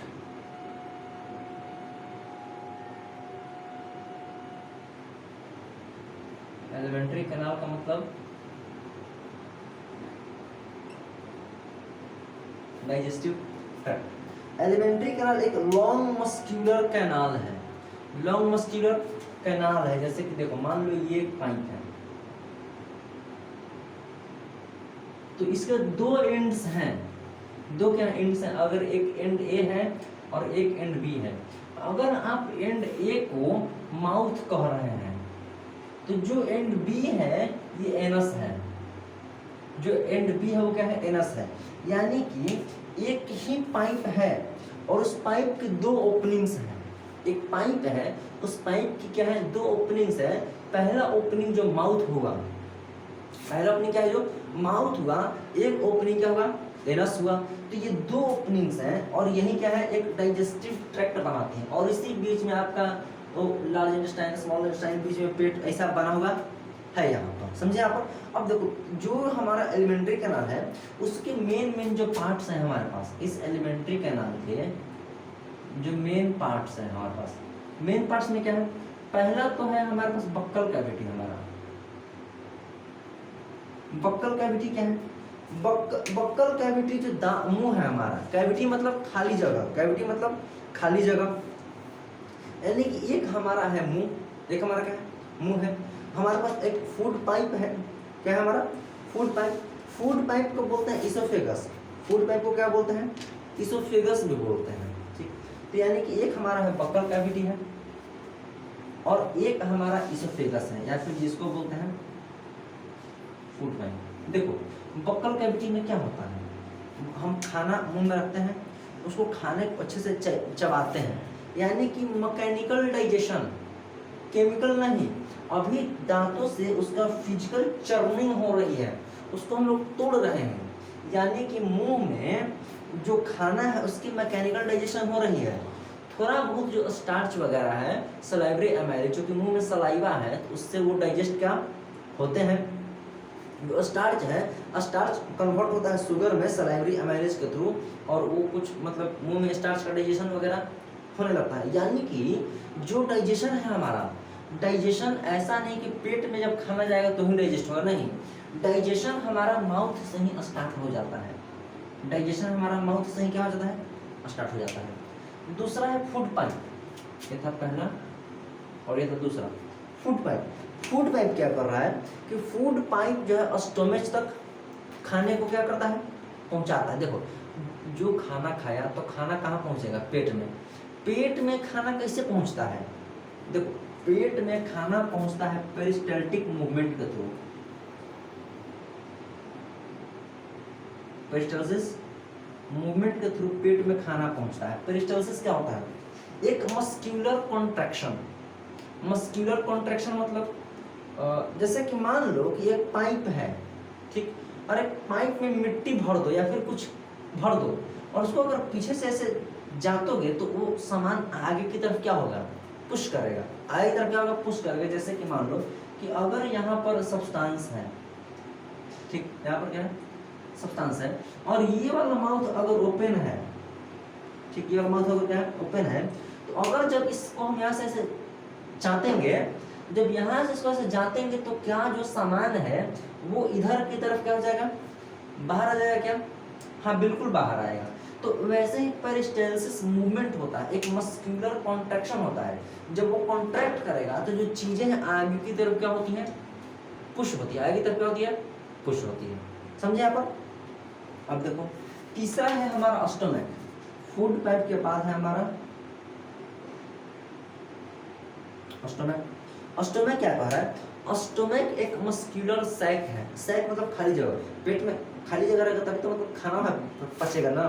वहां पर क्या होता है, फूड की चर्निंग होती है, साथ ही साथ वहां पर गैस्ट्रिक जूस रिलीज होता है जो कि फूड को पचाने में क्या करते हैं, हेल्प करता है। देखते हो कुछ भी खा लो, बर्गर पिज्जा चाउमीन, जितना बकवास खाना है खा लो, पेट सब कुछ पचा देता है।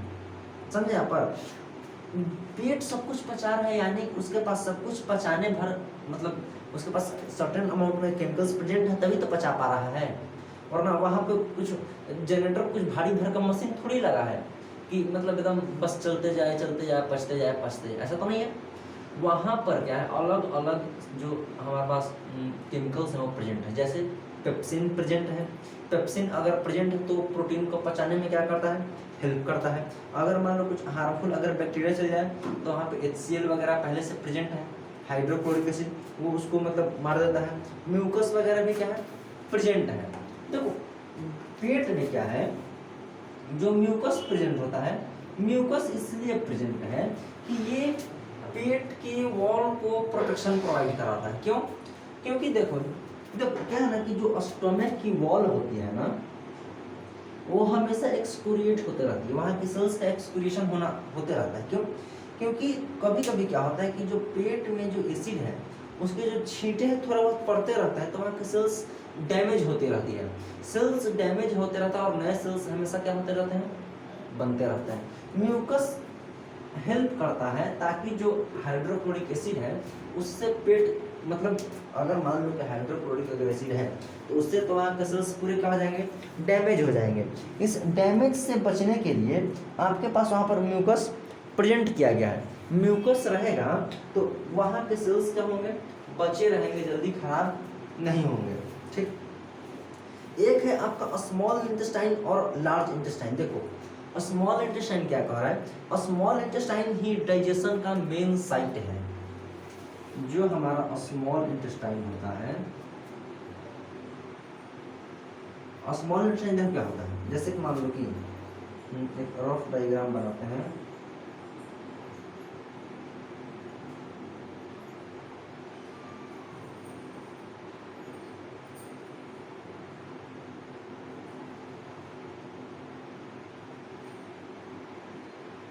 ऐसा जो देखने को मिलता है ये होता है आपका लार्ज इंटेस्टाइन। ये क्या होता है, लार्ज इंटेस्टाइन होता है। और जो इसमें थोड़ा बहुत ऐसे ऐसे घुमा हुआ मिलता है देखने को हमारे पास, ये होता है स्मॉल इंटेस्टाइन। यानी कि जो लार्ज इंटेस्टाइन एक्चुअली में छोटा होता है देखने में अगर देखा जाए तो, और जो स्मॉल इंटेस्टाइन है वो बड़ा होता है। समझे यहाँ पर? तो नाम में कंफ्यूज नहीं होंगे। जो हमारा स्मॉल इंटेस्टाइन है, स्मॉल इंटेस्टाइन ही क्या होता है, मेन मतलब डाइजेशन का क्या होता है, साइट होता है। यहीं पे डाइजेशन और एब्जॉर्प्शन दोनों होता रहता है। डाइजेस्टिव जूस इसको हेल्प करता है खाने को डाइजेस्ट करने में। जैसे लीवर है, बगल में ही लीवर शिफ्ट है बेचारा, लीवर से बाइल जूस मिलता रहेगा, बाइल जूस फैट को इमल्सिफाई करेगा। पैनक्रियाटिक जूस मिलते रहेंगे पैनक्रियाज से, जो कि प्रोटीन, फैट और कार्बोहाइड्रेट को डाइजेस्ट करने में क्या करता है, हेल्प करता है। सभी का जब तक प्रॉपर डाइजेशन नहीं होगा बॉडी उसको एब्जॉर्ब नहीं करेगी। इंटेस्टाइनल जूस आएंगे, चूंकि फाइनल डाइजेशन को यही कंप्लीट करेगा। जो इंटेस्टाइनल जूस आएंगे वो फाइनल डाइजेशन को क्या करेगा, वो कंप्लीट करेगा। जब यहाँ पर डाइजेशन पूरा हो गया तो इनके पास होते हैं विलाई। इनके पास क्या होते हैं, विलाई होंगे। विलाई क्या होता है, विलाई फिंगर लाइक प्रोजेक्शन होते हैं। फिंगर लाइक क्या होते हैं, देखो ऐसे है ना, मान लो ये सरफेस है, तो इस पे ऐसे ये फिंगर लाइक प्रोजेक्शन ऐसे इस पे होंगे, और ये एब्जॉर्प्शन में हेल्प करते हैं, सरफेस एरिया बढ़ाते हैं और एब्जॉर्प्शन में क्या करते हैं, हेल्प करते हैं, जो कि स्मॉल इंटेस्टाइन के वॉल पर प्रेजेंट होते हैं।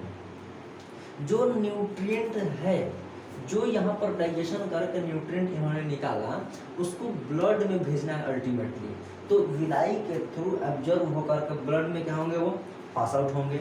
जो लार्ज इंटेस्टाइन है, लार्ज इंटेस्टाइन में क्या होता है, जो स्मॉल इंटेस्टाइन में डाइजेशन हुआ, जो स्मॉल इंटेस्टाइन में क्या हुआ, डाइजेशन हुआ, तो वहाँ से सामान आ गया आगे लार्ज इंटेस्टाइन में, वहाँ से सामान आगे कहाँ पे आ गया, लार्ज इंटेस्टाइन में आ गया। और जो डाइजेशन अच्छे से, यानी कि जो एब्जॉर्प्शन, थोड़ा बहुत जो वाटर मॉलिक्यूल्स स्मॉल इंटेस्टाइन में रह गया था, एब्जॉर्ब नहीं हुआ था, वो लार्ज इंटेस्टाइन में आकर क्या होगा, एब्जॉर्ब होगा। और जो आपका अनडाइजेस्टेड फूड था, वो मतलब सेमी सॉलिड फॉर्म में इसी लार्ज इंटेस्टाइन में आकर के क्या होता है, बनता है। समझे आप? यानी कि स्मॉल इंटेस्टाइन तक तो डाइजेशन एब्जॉर्प्शन सही से हुआ, लेकिन फाइनली जो वाटर मॉलिक्यूल्स का एब्जॉर्प्शन होगा वो होगा आपके लार्ज इंटेस्टाइन में, और यहीं से अनडाइजेस्टेड जो वेस्ट मटेरियल था वो आपका बनेगा सेमी सॉलिड फॉर्म में। कैसा बनेगा, सेमी सॉलिड फॉर्म में बनेगा। उसके बाद जो है रेक्टम, और एक है आपका एनस। देखो रेक्टम क्या कह रहा है, जो रेक्टम है उस वेस्ट को स्टोर करता है। रेक्टम क्या करता है, वेस्ट को स्टोर कर। जैसे अगर हमने कुछ खाना खाया तो डाइजेशन होने में कम से कम 4-5 घंटे टाइम लगते हैं, तो 4-5 घंटा टाइम लगा, तो हम जैसे ही डाइजेशन कंप्लीट हुआ, हम वैसे ही तुरंत बाथरूम तो नहीं जाते हैं, तुरंत हम इजेशन के लिए तो नहीं जाते, हम जो रह लेते हैं कि अभी नहीं, बाद में। क्यों? कि अगर वैसा हमारे पास स्टोरेज का सिस्टम नहीं होता तो प्रॉब्लम हो जाती। इसीलिए हमारे पास रेक्टम बना हुआ है। रेक्टम में जो वेस्ट मटेरियल उसको क्या करते हैं, स्टोरेज करते हैं। उसको क्या करते हैं, स्टोरेज करते हैं। और जो ये एनस है, इस एनस के थ्रू उस वेस्ट मटेरियल का क्या करते हैं, इजेशन करते हैं, यानी कि इसको क्या करते हैं, बाहर करते हैं। इसको क्या करते हैं, बाहर करते हैं। अब देखो, एक है एब्जॉर्प्शन और एसिमिलेशन। एब्जॉर्प्शन क्या है, जो डाइजेस्टेड न्यूट्रिएंट है उसको ब्लड तक भेजने को क्या कहा गया था, एब्जॉर्प्शन कहा गया था। ज़्यादातर ये स्मॉल इंटेस्टाइन में होता है। अब देखो मजे की बात यहाँ पर है कि एब्जॉर्प्शन तो एसिमिलेशन देखा था। एसिमिलेशन ये था कि वैसा प्रोसेस जिसमें जो सेल्स हैं वो एब्जॉर्ब न्यूट्रिएंट को, जो न्यूट्रिएंट को क्या किया, विलाई के थ्रू ब्लड में क्या हुआ, एब्जॉर्प्शन हुआ, उसका यूज होना जरूरी है। मान लो कि बहुत भर भर के सब्सटेंस का एब्जॉर्प्शन हो रहा है और पता चला कि आगे काम ही नहीं हो रहा है, तो एब्जॉर्ब के लिए क्या फायदा, समझे? तो उसका एब्जॉर्प्शन होना भी क्या है, जरूरी है। जब तक चीज़ें बॉडी में सही से एब्जॉर्ब नहीं होंगी तब तक बढ़िया से एनर्जी का प्रोडक्शन वगैरह नहीं होगा, बॉडी का ग्रोथ रुक जाए, ग्रोथ नहीं होगा, क्योंकि जो चीज़ नहीं उसका यूज होना चाहिए। ग्रोथ और रिपेयरिंग में हेल्प करेंगे, टिश्यू रिपेयरिंग में भी क्या करेंगे, हेल्प करेंगे, न्यूट्रिएंट के स्टोरेज के में भी क्या करेंगे, हेल्प करेंगे। अब देखो मजे की बात है कि जो एक्सेस फैट होता है वो एडिपोज टिश्यू में स्टोर हो जाता है। एक्सेस फैट स्टोर जो है एडिपोज टिश्यू में स्टोर हो जाते हैं। मजे की बात है कि जो भी हम लोग एक्स्ट्रा चीज़ें ले रहे हैं, एक्स्ट्रा चीज़ें लेते हैं तो उसको स्टोर कर देते हैं कहीं ना कहीं। अब देखो मजे की बात यह है कि जो एब्जॉर्प्शन है उसमें तो न्यूट्रिएंट ब्लड में जाता है, लेकिन एसिमिलेशन का मतलब ये था कि उस न्यूट्रिएंट का यूज होना, उस न्यूट्रिएंट का क्या होना, यूज होना। कभी कभी देखो एक बात समझेंगे कि जो गरीब बच्चे हैं, जो क्या है, गरीब बच्चे हैं, आप शहर में जाकर के देखें, गरीब बच्चे एकदम मतलब आपको हट्टे कट्टे हेल्दी नहीं दिखेंगे, ऐसे दुबले पतले दिखेंगे आपको। क्यों? क्योंकि उनके पास जो जिंदा रहने के लिए जो जरूरी न्यूट्रिएंट था वो भी उनके पास प्रेजेंट नहीं है, वो भी उनके पास क्या है, प्रेजेंट नहीं है, यानी कि उनको मेल न्यूट्रिशन है। जो कभी कभी कहते हैं ना कि कंप्यूटर मेल फंक्शनिंग है। क्यों? जब प्रॉपर उनको न्यूट्रिशन नहीं मिला तो वो मेल न्यूट्रिशन होगा। जब प्रॉपर उनको न्यूट्रिशन नहीं मिला, यानी कि जब बॉडी सही से प्रॉपर न्यूट्रिशन नहीं ले पाता है, यानी कि डाइट इम्बैलेंस, या तो उसको क्या बोलते हैं, मेल न्यूट्रिशन बोलते हैं। अगर बॉडी को डाइट गलत दे दो तो भी आप बीमार पड़ जाएंगे। अगर आप बॉडी को आप गलत डाइट देंगे तो भी आप क्या हो जाएंगे, बीमार पड़ जाएंगे। और अगर मान लो प्रॉपर डाइट नहीं देंगे तो भी बीमार पड़ जाएंगे। यानी कि दोनों में ही क्या है, आपको समस्या है। इसीलिए सही डाइट लेना क्या है, जरूरी है। दो तरीके के हैं, एक है अंडर न्यूट्रिशन और एक है ओवर न्यूट्रिशन। अंडर न्यूट्रिशन का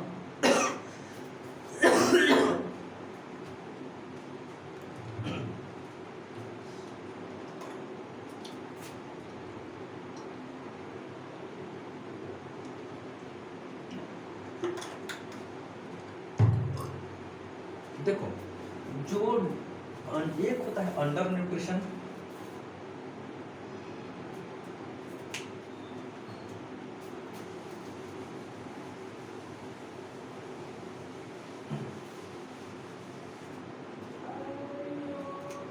देखो एक होता है अंडर न्यूट्रिशन और एक होता है ओवर न्यूट्रिशन। अंडर न्यूट्रिशन और ओवर न्यूट्रिशन क्या है, जब कमी हो जाए न्यूट्रिशन की तो उसको बोलते हैं अंडर न्यूट्रिशन, ठीक। और जब न्यूट्रिशन की ज़्यादा हो जाए, यानी कि जो मेल न्यूट्रिशन था, जो मेरे पास मेल न्यूट्रिशन है, मेल न्यूट्रिशन दो तरीके के थे, एक था अंडर न्यूट्रिशन और एक था ओवर न्यूट्रिशन। जब कमी हो जाए तो उसको बोलते हैं अंडर न्यूट्रिशन, और जब ज़्यादा हो जाए तो उसको क्या बोलते हैं, ओवर न्यूट्रिशन बोलते हैं। और कभी कभी क्या होता है, एक होता है PEM, protein energy mail nutrition. ज़्यादातर बच्चों में होता है, ज़्यादातर किसमें होता है, बच्चों में होता है। उन्हें प्रोटीन भी नहीं है और एनर्जी भी नहीं है। जब कोई प्रोटीन और एनर्जी दोनों ही बच्चों में नहीं मिल रहा है, उसको प्रोटीन एनर्जी मेल न्यूट्रिशन उसको कहते हैं। ये क्वाशियोरकर बच्चों में ज़्यादा कॉज करता है, बच्चों में कहा जाता है क्वाशियोरकर हो जाता है। इसमें क्या होता है कि मतलब प्रोटीन की भयंकर कमी हो गई है। क्वाशियोरकर का एक बड़ा भाई होता है जिसको मेरेस्मस कहते हैं। मेरेस्मस का मतलब होता है कि अब मतलब जो व्यक्ति है, जो इंडिविजुअल है, अब मतलब वो ज़्यादा दिन तक वो क्या हो जाएगा, लगभग ज़्यादातर गरीब बच्चों में ही होता है, तो उनको प्रॉपर डाइट नहीं मिल पाया और वो क्या हो गया, वो मतलब फिर मर जाते हैं लोग। क्वाशियोरकर में पेट फूल जाता है, मसल्स कमजोर हो जाते हैं, हेयर डिसकलर हो जाता है। देखते हो जो सड़क पे लोग रहते हैं, जो उनके छोटे छोटे बच्चे होते हैं, भी मुश्किल से 5-6 साल के हैं, उनके जो बाल हैं वो भूरे रंग के हो जाते हैं। तो ऐसा नहीं है कि वो कलर करवाए हुए हैं, कलर नहीं करवाए हैं, वो एक्चुअली में उनका हेयर मतलब हेयर का डिस्कलरेशन हो गया है, डिपिगमेंटेशन हो गया है, प्रॉपर डाइट नहीं मिल पाया, इसीलिए उनका बाल का रंग क्या हो गया था, गड़बड़ हो गया था। यहाँ पर ग्रोथ रुक जाएगा और स्किन की भी डिपिगमेंटेशन होने लगती है। इसका जो बड़ा भाई था मेरेस्मस, ये कैलोरी और प्रोटीन की भयंकर मतलब कमी हो जाए तो मजा आ जाता है इसमें। सिम्टम है एक्सट्रीम थिन बॉडी, कि बॉडी का बाहर से सिर्फ सांचा रहेगा, हड्डी दिखेगी बाहर से। आप रिबकेज की हड्डियां गिन सकते हैं कि देखो 1 2 3 4 कई हड्डी है, उसमें वैसे गिन सकेंगे। मसल्स इसमें भी कमजोर हो जाते हैं, बॉडी फैट की कमी हो जाती है और साथ ही ग्रोथ भी क्या होता है, रुक जाता है। यानी कि देखो मेरेस्मस क्वाशियोरकर से तो थोड़ा बहुत बचने का उम्मीद रहता है, क्वाशियोरकर मेरेस्मस से उम्मीद नहीं रहता है, क्वाशियोरकर में तो थोड़ा बहुत बच भी जाता है। इसीलिए क्या था कि बच्चों में जो ज़्यादातर जो गरीब के बच्चे हैं वो कहाँ पे आते हैं, गवर्नमेंट स्कूल में आते हैं। और ये बात मतलब शर्म की है कि जो गवर्नमेंट सरकार में लोग बैठे हुए उनको खुद के बच्चे कहाँ पे आते हैं, विदेश पढ़ने जाते हैं। तो ये प्रॉब्लम है, कम से कम उनके बच्चे तो सरकारी स्कूल में पढ़े तो नहीं। तो देखो जो गवर्नमेंट वाले हैं, गवर्नमेंट ने क्या किया कि देखा कि इसमें जब गरीबी के बहुत बच्चे आ रहे हैं, वो कमजोर हैं, वीक हैं बेचारे बाय हेल्थ, तो उसके लिए PM पोषण योजना भी स्टार्ट किया गया था। क्या स्टार्ट किया गया था, PM पोषण योजना स्टार्ट किया गया था। जो आज गवर्नमेंट स्कूल में खाना दिया जाता है वो इसी के तहत दिया जाता है। PM पोषण योजना के तहत आज गरीब जो स्कूल्स वगैरह में बच्चों को क्या दिया जाता है, खाना दिया जाता है। अब तो फ्रूट्स वगैरह भी प्रोवाइड किए जाते हैं, ठीक। अब देखो कुछ विटामिन की कमी से भी बच्चों में बीमारियां डिजीज वगैरह हो सकती हैं। ऐसा नहीं है कि देखो अगर ये डिजीज वगैरह हैं तो ये हमेशा ही रहेंगे, नहीं। जब इनकी कमी अगर पूरी हो जाएगी, जब इनकी कमी क्या हो जाएगी, अगर पूरी हो जाएगी, तो ये ठीक हो जाता है, ठीक। लेकिन गरीब आदमी के पास बेचारे के पास पैसा ही नहीं है, वो कमी कहाँ से पूरा करेगा, है ना। मेन फैक्टर से यहाँ पर पैसा है, पैसे ही नहीं है तो कहाँ से करेगा बेचारा। अगर विटामिन ए की कमी हो जाए तो नाइट ब्लाइंडनेस हो जाएगा, बी की कमी है तो बेरी बेरी हो जाएगा, सी की कमी है तो स्कर्वी हो जाएगा, डी की कमी है तो हड्डियाँ उसकी क्या हो जाएंगी, कमजोर हो जाएंगी। मिनरल्स की डिफिशियंसी वगैरह हो जाए तो भी प्रॉब्लम है। आयरन की कमी हो तो एनीमिया हो जाएगा, और ब्लड की भी कमी हो जाएगी यहाँ पर, स्किन मतलब पीला पड़ने लगता है, कमजोरी हो जाती है। आयोडीन्स की कमी हो जाएगा तो वाइटर हो जाता है, नेक क्या होता है, स्वेलो हो जाता है। अच्छा देखो, जो वाइटर है ना वो अगर आयोडीन की कमी से है तो क्या हम लोग आयोडीन सोर्स अगर लेंगे तो हमें ठीक हो जाएगा क्या, तो हाँ बिल्कुल हो सकता है। कैल्शियम की डिफिशियंसी हो जाएगी तो भी प्रॉब्लम है। देखो जैसे कि अगर आयरन की कमी है तो आप साग पात खा सकते हैं, स्पिनच वगैरह लेंगे तो उससे आयरन की कमी हो जाएगी, दूर हो जाएगी। और जैगरी मतलब जो मिठा वगैरह होता है, गुड़ वगैरह वो लेंगे तो भी ठीक हो जाएगा। डेट्स खजूर वगैरह खाएंगे तो भी आपकी वो समस्या हो जाएगी, दूर हो जाएगी। आयोडीन की अगर कमी है तो आयोडीन की कमी पूरा होने के लिए सबसे जो कॉमन चीज़ है वो तो है आयोडाइज्ड सॉल्ट, जो आयोडीन वाला नमक होता है, टाटा सॉल्ट, देश का नमक, सब लोग खाए हुए हैं। और समुद्र के किनारे जो लोग रहते हैं उनमें आयोडीन की कमी ना के बराबर देखने को मिलता है। समुद्री मछली खास जो समुद्र में जो मछलियाँ हैं उनसे भी लोग आयोडीन ले रहे हैं, आयोडीन ले रहे हैं वहाँ पर। और सी वीड्स वहाँ से भी आयोडीन ले रहे हैं, है ना। कैल्शियम कहाँ से लेंगे, मिल्क से लेंगे, कर्ड से लेंगे, इवन तिल से लेंगे। तिल को क्या बोलते हैं, सीसम सीड बोलते हैं। तिल छोटा छोटा होता है ना, उससे भी लेंगे तो आयोडीन उसमें भी क्या होती है, मतलब उससे लेंगे तो आयोडीन की कमी पूरी होगी। ओवर न्यूट्रिशन अगर हो जाए तो क्या होता है, ओवर न्यूट्रिशन में तो बच्चा मतलब चर्बी हो जाता है जी, बच्चे बहुत मोटे हो जाते हैं, तो न्यूट्रिशन उसको ओवर भर भर के मिल गया है। एक्सेस कैलोरीज और उसके बॉडी में फैट क्या हो गया, स्टोर हो गया, ओबेसिटी होगी। देखो जो लोग बहुत मोटे हैं, हम मजाक नहीं कर रहे हैं, बता रहे हैं एजुकेशन पॉइंट ऑफ व्यू से कि जो लोग बहुत मोटे हैं उनमें हार्ट रिस्क बहुत बढ़ जाता है। क्यों, प्रॉपर फंक्शनिंग बॉडी में नहीं हो पा रही है ना, बॉडी में प्रॉपर फंक्शनिंग नहीं हो पा रही है। डायबिटीज का रिस्क ज़्यादा होता है। डायबिटीज में भी दो तरीके के डायबिटीज होते हैं, टाइप ए और टाइप 1 टाइप 2, ये हम सब पहले बता चुके हैं। एक क्या होता है कि इंसुलिन कुछ बना नहीं पा रहा है, अब कोई में है कि इंसुलिन बन रहा है तो यूज नहीं कर रहा है कि नहीं हम नहीं करेंगे, तो इसमें ऐसे करके टाइप 1 और टाइप 2 में इसमें क्लासिफिकेशन किया गया है, और ये कभी और बताएंगे, ठीक। चलो देखो यहाँ पे है कि अगर किसी में मेल न्यूट्रिशन है तो उसकी कमी को कैसे पूरा करेंगे।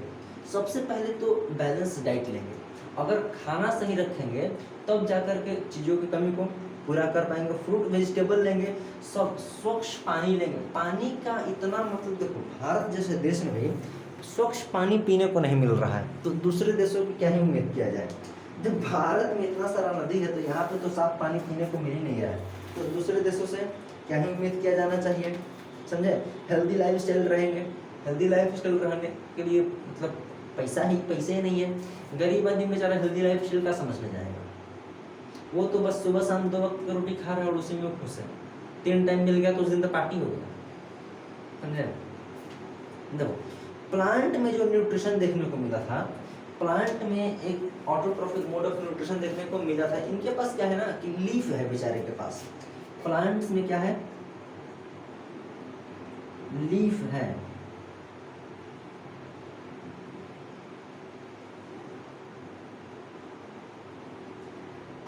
प्लांट्स में लीफ है और लीफ के पास क्लोरोफिल है, वहाँ पे स्टोमेटा भी है।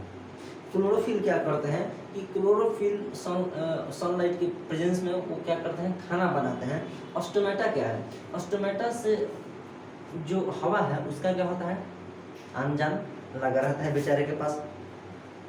रॉ मटेरियल्स फोटोसिंथेसिस में कुछ यूज होते हैं, जैसे कि कार्बन डाइऑक्साइड हवा से आराम से ले लेगा, आप पे डिपेंडेंट हो नहीं है। पानी वो नीचे से ले लेता है, अर्थ से ले लेता है। Sunlight main source of energy है। क्लोरोफिल एक ग्रीन पिगमेंट जो कि सनलाइट को क्या करता है, कैप्चर करता है। फोटोसिंथेसिस क्या है, जो लाइट एनर्जी है, सनलाइट एनर्जी है, उसको केमिकल एनर्जी यानी कि स्टार्च में बनाएगा, उसको बोलते हैं क्या, फोटोसिंथेसिस बोलेंगे। फोटोसिंथेसिस में क्या होगा, सनलाइट और क्लोरोफिल दोनों ही प्रेजेंट हो। जैसे कि अगर CO2 और H2O मिल करके क्या बनाते हैं, ग्लूकोज बनाएंगे और ऑक्सीजन बनाएंगे। मजे की बात यह है कि जो ग्लूकोज स्टार्च के फॉर्म में प्लांट्स में तो यूज कर लिया जाता है, लेकिन जो ऑक्सीजन है, ऑक्सीजन तो प्लांट से किसी काम का है नहीं, ऑक्सीजन प्लांट से किसी काम का तो है नहीं। तो ऑक्सीजन क्या करते हैं, एनवायरनमेंट में रिलीज कर देते हैं। जैसे कि देखो, अगर मान लो कि हम कोई फैक्ट्री अगर लगाते हैं, फैक्ट्री सेटअप अगर करते हैं, तो जो हमारा काम हुआ, बाकी वेस्ट मटेरियल क्या करते हैं, कुछ बगल में नदी नहर दिखा तो उसमें क्या करते हैं, डिपोजिट कर देते हैं, जो कि बाद में जाकर के हम लोग को क्या होता है, घाटा पहुंचता है। स्टोमाटा से गैस एक्सचेंज होता है, क्योंकि यहाँ पर टीनी पोर्स जो है लिप्स में क्या होते हैं, प्रेजेंट होते हैं। उन्हीं टीनी पोर्स की, देखो चलो बताते हैं, अगर मान लेते हैं कि लीफ को अगर आप ऐसे देख रहे हैं, तो जो स्टोमेटा होती है, स्टोमेटा पीछे की साइड में ज्यादा होता है। क्यों? अगर इधर साइड पे रहेगा तो सनलाइट डायरेक्ट इस पे क्या हो रहा है, पड़ रहा है। जब सनलाइट डायरेक्ट इस पे पड़ता है तो यहाँ से वाटर लॉस ज्यादा हो पाता। तो वाटर लॉस की प्रिवेंशन के लिए, यानी कि ट्रांसपीरेशन कम हो, ट्रांसपीरेशन क्या होता है, जब लीफ से जो वाटर का लॉस होने लगे वाटर वेपर के फॉर्म में, उसी को क्या कहते हैं, ट्रांसपीरेशन बोलते हैं। तो अगर सनलाइट की तरफ अगर फेस रहेगा तो सनलाइट डायरेक्ट पड़ रहा है, वहां से पानी ज़्यादा लॉस होगा, तो बैक साइड में स्टोमेटा क्या होते हैं, ज़्यादा होते हैं। जब ट्रांसपीरेशन होता है, इसको ट्रांसपीरेशन पुल बोलते हैं। ये पानी को खींचने में भी क्या कर रहा है, हेल्प कर रहा है, रूट को हेल्प मिलती है। जब ऊपर से ट्रांसपीरेशन होता है तो नीचे से पानी का होता है, खींच रहा होता है। समझे यहाँ पर? जो प्लांट्स में और भी कुछ न्यूट्रिशन देखने को मिलता है, जैसे कि पैरासाइटिक होते हैं, जैसे कुस्कुटा वगैरह, अमरबेल वगैरह हो गया। दूसरे प्लांट्स पे क्या होते हैं, डिपेंडेंट होते हैं, सेप्रोफाइटिक मोड ऑफ न्यूट्रिशन भी शो करते हैं, दूसरे पे डिपेंडेंट है। सारे गले हुए जो चीज़ है उस पर वो क्या होते हैं, बेचारे जी रहे होते हैं। एक यहाँ पर एक अलग आता है इंसेक्टिवोरस प्लांट, जैसे कि पीचर प्लांट हो गया, वीनस फ्लाई ट्रैप हो गया, ये सभी छोटे छोटे कीड़े मकोड़े, मच्छर मक्खी वगैरह लोग यहाँ से वो लेकर के अपना जीवन, कैसे बेचारा गरीब आदमी की तरह जीवन गुजर बसर कर रहा है। दूसरे ऑर्गेनिज्म जैसे कि एनिमल्स वगैरह में हेटरोट्रॉफिक मोड ऑफ न्यूट्रिशन ये शो करते हैं। एनिमल, फंजाई, प्रोटोजोन्स, ये सभी हेटरोट्रॉफिक मोड ऑफ न्यूट्रिशन ये शो कर रहे हैं बेचारे। ऐसे मान लो एनिमल्स है बेचारा, एनिमल्स तो खुद से अपना खाना बना नहीं पा रहा है। Holozoic mode of nutrition show करेंगे, सेप्रोफाइटिक शो करेंगे, पैरासाइटिक शो करेंगे और सिम्बायोटिक भी न्यूट्रिशन शो ये करेंगे। देखो जो एमीबा है वो होलोजोइक मोड ऑफ न्यूट्रिशन ये शो करता है। क्या है बस, जो एमीबा है, मान लो कि ये क्या है, एमीबा है, तो एमीबा क्या करता है, एमीबा एक यूनिसेलुलर ऑर्गेनिज्म है जो कि holozoic mode of nutrition show करता है। First ingestion then digestion. देखो एमीबा अपना सूडोपोडिया बनाता है। सूडोपोडिया क्या होता है, सूडोपोडिया मतलब फॉल्स फिट, सूडो का मतलब झूठ, पोडिया का मतलब फिट, यानी कि वो उसके पास एक सेल है, उससे पैर जैसा स्ट्रक्चर बनाता है, घेरता है, और फिर उसको क्या कर लेता है, यहाँ पर बेचारा उसको इंगल्फ कर लेगा, खा लेगा आराम से। वहाँ पर पहले इंजेक्शन होगा, मतलब सूडोपोडिया से पहले वो उस खाने को पूरा घेरेगा, फिर होगा फूड वैक्यूल का फॉर्मेशन। उसके पास क्या होगा, फूड सेल के अंदर जो फूड वैक्यूल है उसमें क्या करेगा, फूड एंटर करेगा, फिर वहाँ पर उस सब्सटेंस को जो खाना लिया है उसको और सिंपल एब्जॉर्बेबल सब्सटेंस में उसको कन्वर्ट करेगा, फिर न्यूट्रिएंट जो है साइटोप्लाज्म के अंदर क्या होगा, एब्जॉर्ब होगा, और फिर जो अनडाइजेस्टेड फूड होगा वो सेल्स के थ्रू क्या कर दिया जाएगा, आउट कर दिया जाएगा। यानी कि जो एमीबा खाना खा रहा है, जो एमीबा क्या कर रहा है, खाना खा रहा है, उसमें से भी वो वेस्ट मटेरियल को क्या कर रहा है, वो निकाल के बाहर फेंक रहा है। जो हमारे पास रूमिनेंट्स वगैरह हैं, भात खा रहे हैं, सब्जी खा रहे हैं, अभी सब्जी तो इंसान खा रहे हैं। जो रूमिनेंट्स वगैरह हैं, देखो रूमिनेंट्स क्या हैं, देखो हमारे पास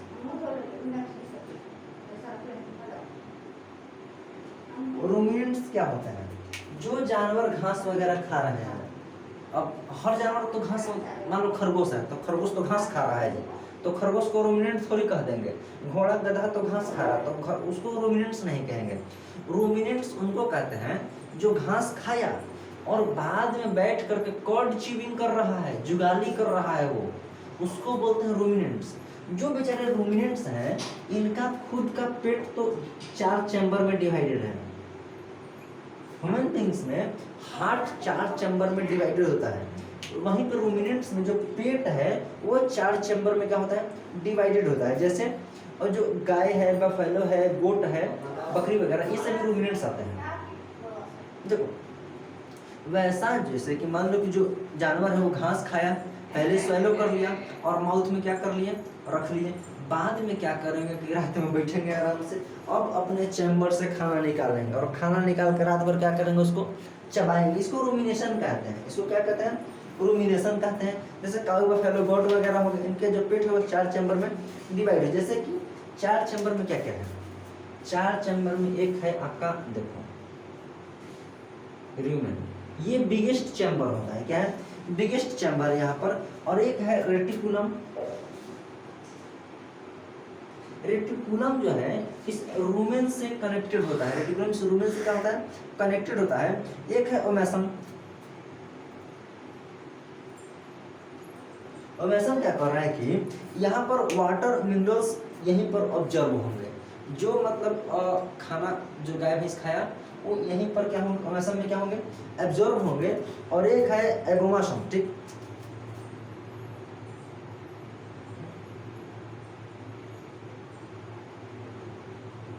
एगोमासोम में ही यहाँ पर ट्रू डाइजेशन होता है। क्या है, एगोमासोम। एगोमासोम में ट्रू डाइजेशन यहीं पर देखने को मिलता है। यही का क्या है, ट्रू स्टोमक है। क्या ट्रू स्टोमक है, यहाँ पर डाइजेशन गैस्ट्रिक जूस एंजाइम्स वगैरह से होता है। जैसे कि ह्यूमन बींग्स में क्या है, डाइजेस्टिव जूस है, गैस्ट्रिक जूस है, उससे क्या होता है, मिल करके डाइजेशन वगैरह होता है। ये तो था रूमिनेंट्स, जो घास वगैरह खा रहे हैं। जो आपके सूडो रूमिनेंट्स होते हैं, सूडो रूमिनेंट्स भी घास खाते हैं, लेकिन वो जुगाली नहीं करते हैं बैठ करके, बैठ के बाद में मुंह नहीं चलाते हैं। जैसे कि खरगोश वगैरह है, खरगोश घास खाया अभी, तो खरगोश अभी घास खाया तो वो थोड़ी रात में बैठ के चबाते रहेगा और मुंह फैलाते रहेगा, वैसा नहीं है वो। और हाथी वगैरह है, हाथी खाना खाता है तो वो बैठ के बाद में थोड़ी चबाते रहता है। घोड़ा है, घोड़ा अभी खाना खाएगा और बाद में चबाते हुए नहीं रहेगा। जो सिम्बायोटिक रिलेशनशिप देखने को मिलता है, सिम्बायोटिक रिलेशनशिप में क्या है कि 2 ऑर्गेनिजम्स साथ में रहते हैं और दोनों ऑर्गेनिजम साथ में रहेंगे और दोनों एक दूसरे को बेनिफिट पहुंचाएंगे। कैसे बेनिफिट पहुंचाएंगे, अब जैसे कि मान लो कि मेरे पास है लाइकेन है, मेरे पास क्या है, लाइकेन। लाइकेन किसके बीच रहता है, एल्गी और फंजाई के बीच, एल्गी और फंजाई के बीच। देखो एल्गी तो ग्रीन प्लांट हो गया, ये खाना बनाकर उसको प्रोवाइड करवाएगा, और फंजाई क्या करेगा, फंजाई बेचारा उसको प्रोटेक्शन प्रोवाइड करता है, उसको सेफ्टी प्रोवाइड करता है। तो इस तरीके से जो न्यूट्रिशन का पूरा जो हुआ, इस तरीके से पूरे ऑर्गेनिज्म में न्यूट्रिशन का साइकिल यहाँ पर देखने को मिलता है। अलग अलग ऑर्गेनिजम्स अपना खाना खा रहे हैं बेचारे और जीवन को क्या कर रहे हैं, वो सर्वाइव कर रहे हैं कैसे भी करके। ह्यूमन बींग्स का एक पेट में एक ही चैम्बर, यहाँ पर देख रहे हैं 4 चैम्बर बना हुआ है। एक र्यूमेन जो कि रेटिकुलम से कनेक्टेड, रेटिकुलम जो र्यूमेन से कनेक्टेड होता है, एक ओमेसम है, एक एगोमासम है, और यही बड़ा ट्रू पेट होता है उनका। जो एगोमासम है ये इनका क्या है, ट्रू पेट है, समझे आप। और जो सूडो रूमिनेंट्स है, सूडो रूमिनेंट्स में क्या क्या है, जैसे कि मान लो कि आपके रैबिट है, रैबिट सूडो रूमिनेंट है, हॉर्स भी सूडो रूमिनेंट है, डंकी भी सूडो रूमिनेंट है, आपके गॉट भी सूडो रूमिनेंट है। ये सभी एक बार घास खा लिए तो बस ठीक है, वो बाद में बैठ के पचाने का टेंशन नहीं लेते हैं गाय भैंस की तरह। गाय ना अभी खा लिया और बाद में जाकर के जुगाली कर आराम से रात में पहले स्टोर कर लेता है कि अभी खाना आराम से स्टोर कर लो, बाद में खाना क्या होगा, पचते रहेगा। ठीक, तो न्यूट्रिशन यहीं पे क्या था, फाइनल है, समझे आप। चलो ठीक है, फिर अगला कोई और एक नया मस्त टॉपिक लेकर हम लोग स्टार्ट करेंगे। ठीक।